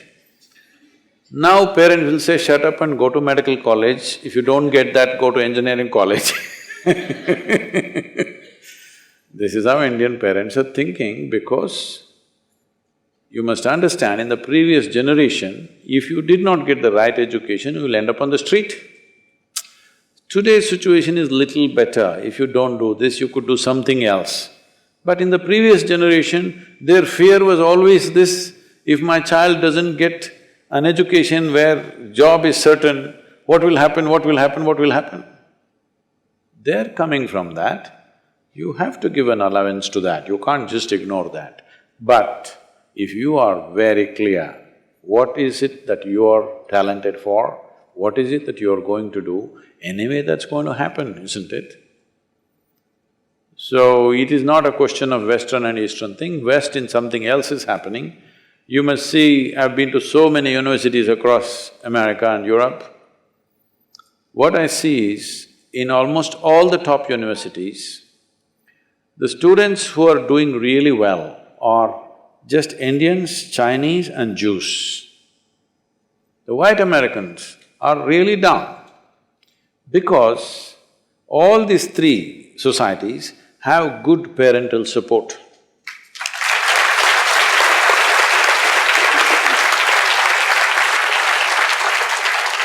Unfortunately for the white kids, the local Americans, except for certain families, most of them are out of their family by the time they're 18, they're living with their boyfriend or girlfriend, managing all that, they're working part-time and they're trying to study. Of course you get tired. What will you drop? Job or education? Education. Most people drop the education, so their numbers have dwindled. So small it's become.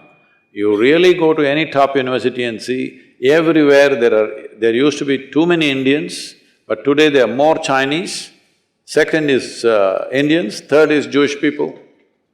All of them have solid family support. They don't have to go and work somewhere, they don't have to do something. All the parents want is you study, and they come to the university, sit there and see if they're studying or not, what's happening, everything. The other kids are just drunk in the evening, doing those things. If that's what you want to do, it's fine, but that's not called education, that's all. After some time, in the society, who will dominate the situation will be determined by who gets educated, isn't it? So in that concern, parents want to push, but I don't think that time is gone. For most of you, if you show a certain kind of affinity or talent towards something, I don't think cruelly somebody will push you into one thing. It is just that if your father happens to be a physician, he wants you to be a physician. I've gone through plenty of that, okay? So, that'll happen, but you must be clear what you want. When you don't know what you want, maybe it's better to listen to somebody who seems to know a little better.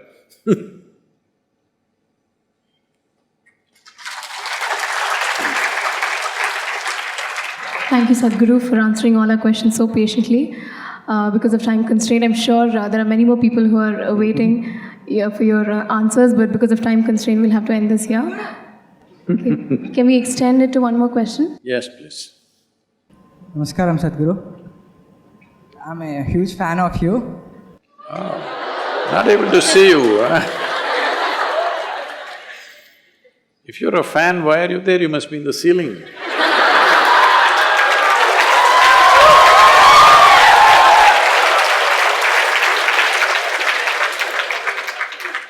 Sadhguru, I'm so curious to know everything about life and this creation.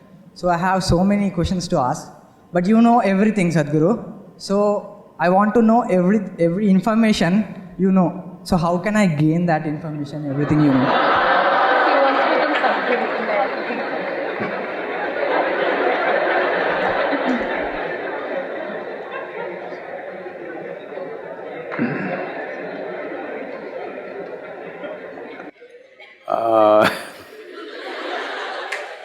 See, this is not about information. Even yesterday this came up, I don't know why all Telugu people asking same question. See, there are different dimensions of human intelligence. Right now, you have an education system which is leaning on just one dimension of your intelligence, which is called as buddhi or the intellect. You're simply depending upon intellect. Intellect is like this. I'm going to ask you a question, all of you should answer, okay? Do you want your intellect sharp or blunt? Sharp. So you understand that intellect is like a knife. It's a cutting instrument, it's a scalpel. So if I want to dissect you, I need a sharp knife. So if I dissect you, suppose I really want to know you, shall I dissect you? Hello? That's the way to know, that's the way you know human body. So if I dissect you, will I know you? I may look at your kidney, liver, spleen, this, that, but I cannot know you because you will be gone. You have dissected frogs and cockroaches at one time, have you, or has it stopped? Stopped. When we were studying, we had to dissect these things. And we open up the frog, poor thing is nailed like Jesus Christ, nailed to the wood.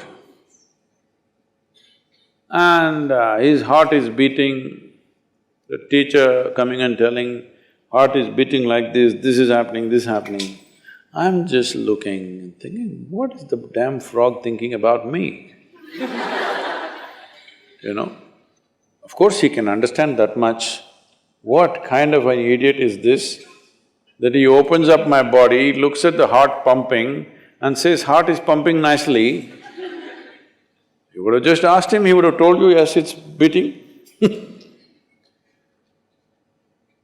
So, by dissection, you can only know certain things, physical things you can know.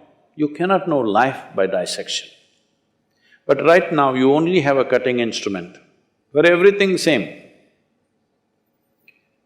See, if you want to cut something, knife is a useful instrument. Suppose I want to sew my clothes, if I use a knife, it'll be in tatters. That's all that's happening to human life right now. Because they're using a single dimension of intelligence for everything. They're using a knife to fix everything. I must tell you, there was a time when I crisscrossed India on my motorcycle.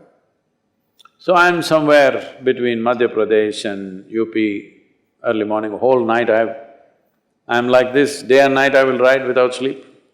After 3 days, no sleep, I will be just riding simply, no destination. Simply I enjoyed seeing India. Simply I rode, not to any particular destination. So full night I have been riding. Early morning around 6:30, I come to a place where there's one little tea shop. I stop there and those days and even now, if you're riding a chain-driven motorcycle, every few thousand kilometers you have to tighten the chain, otherwise it'll become slack. So my chain has become little slack. I have all the tools and everything to fix these things. But early morning, it's easy job to do, but your hands will become greasy, then you'll have to wash a lot to get the grease out. Then I sit down to have a tea, then I look, there is one little shack where is written Mubarak Mechanical Works. So I thought, anyway, Mubarak Mechanical Works, I saw a strapping young youth. I said, hey, come here. I said, this chain is loose, can you fix it? He said, no problem, I can fix it. Then he went inside his shack and came back with a chisel and a hammer. And I looked at it and said, what? You going to fix my chain with chisel and hammer? He said, yeah, I can do it, I can do it. I said, just wait. I walked down to his garage, Mubarak Mechanical Works, I walked inside. All he's got is a chisel and hammer.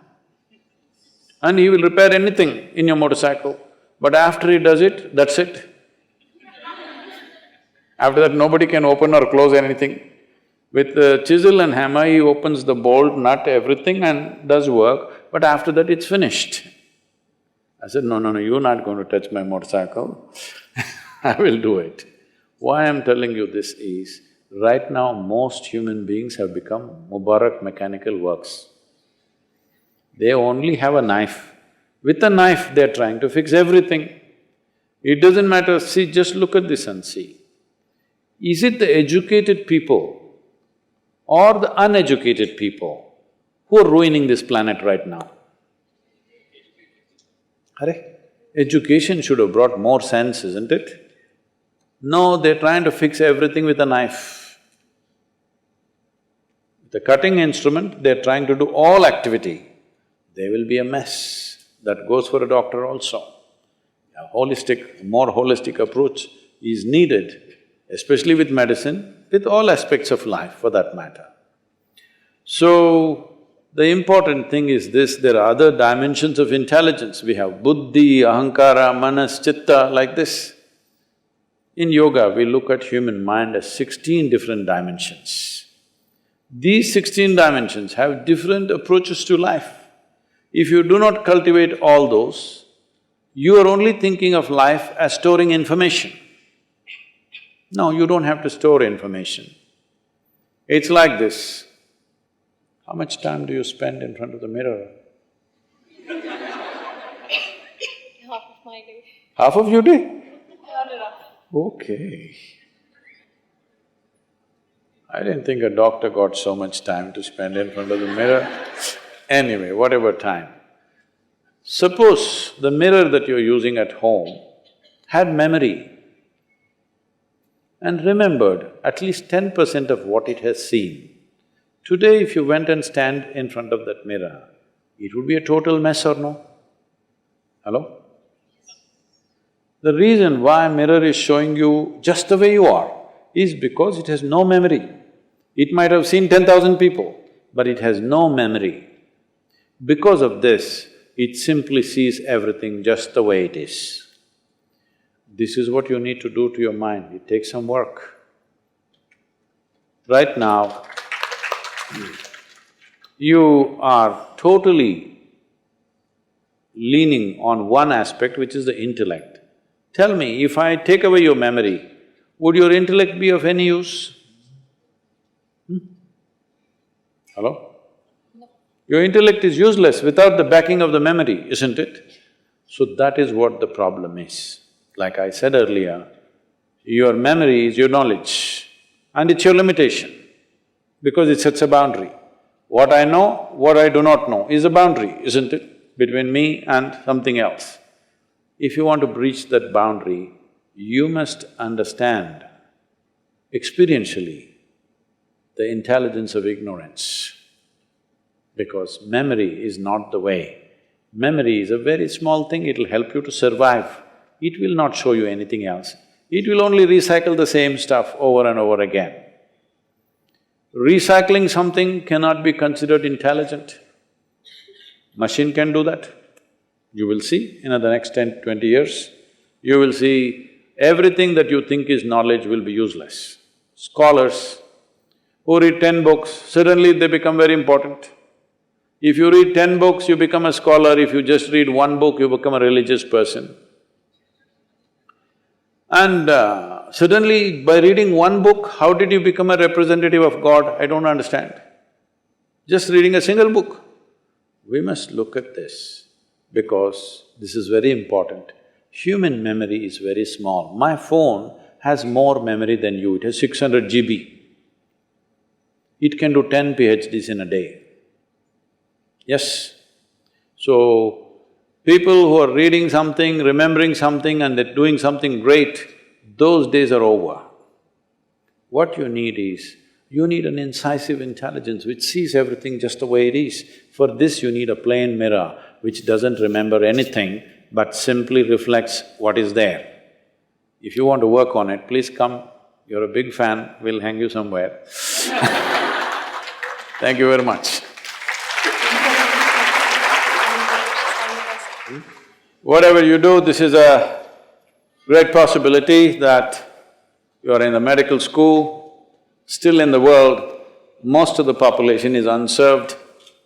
So, please, whatever you do, wherever you go, just know this one thing, that when people are sick, they are down. And when people are down, they need the best treatment. Hello? When I'm standing, you can fight with me. When I'm down, you must treat me gently, isn't it? Hello? So, just know people who are coming to you, in some way they're down. You must give the best that you have to that person. Just do this one thing as a doctor, even if you don't become super specialist, just this will do wonderful things to people. Thank you very much.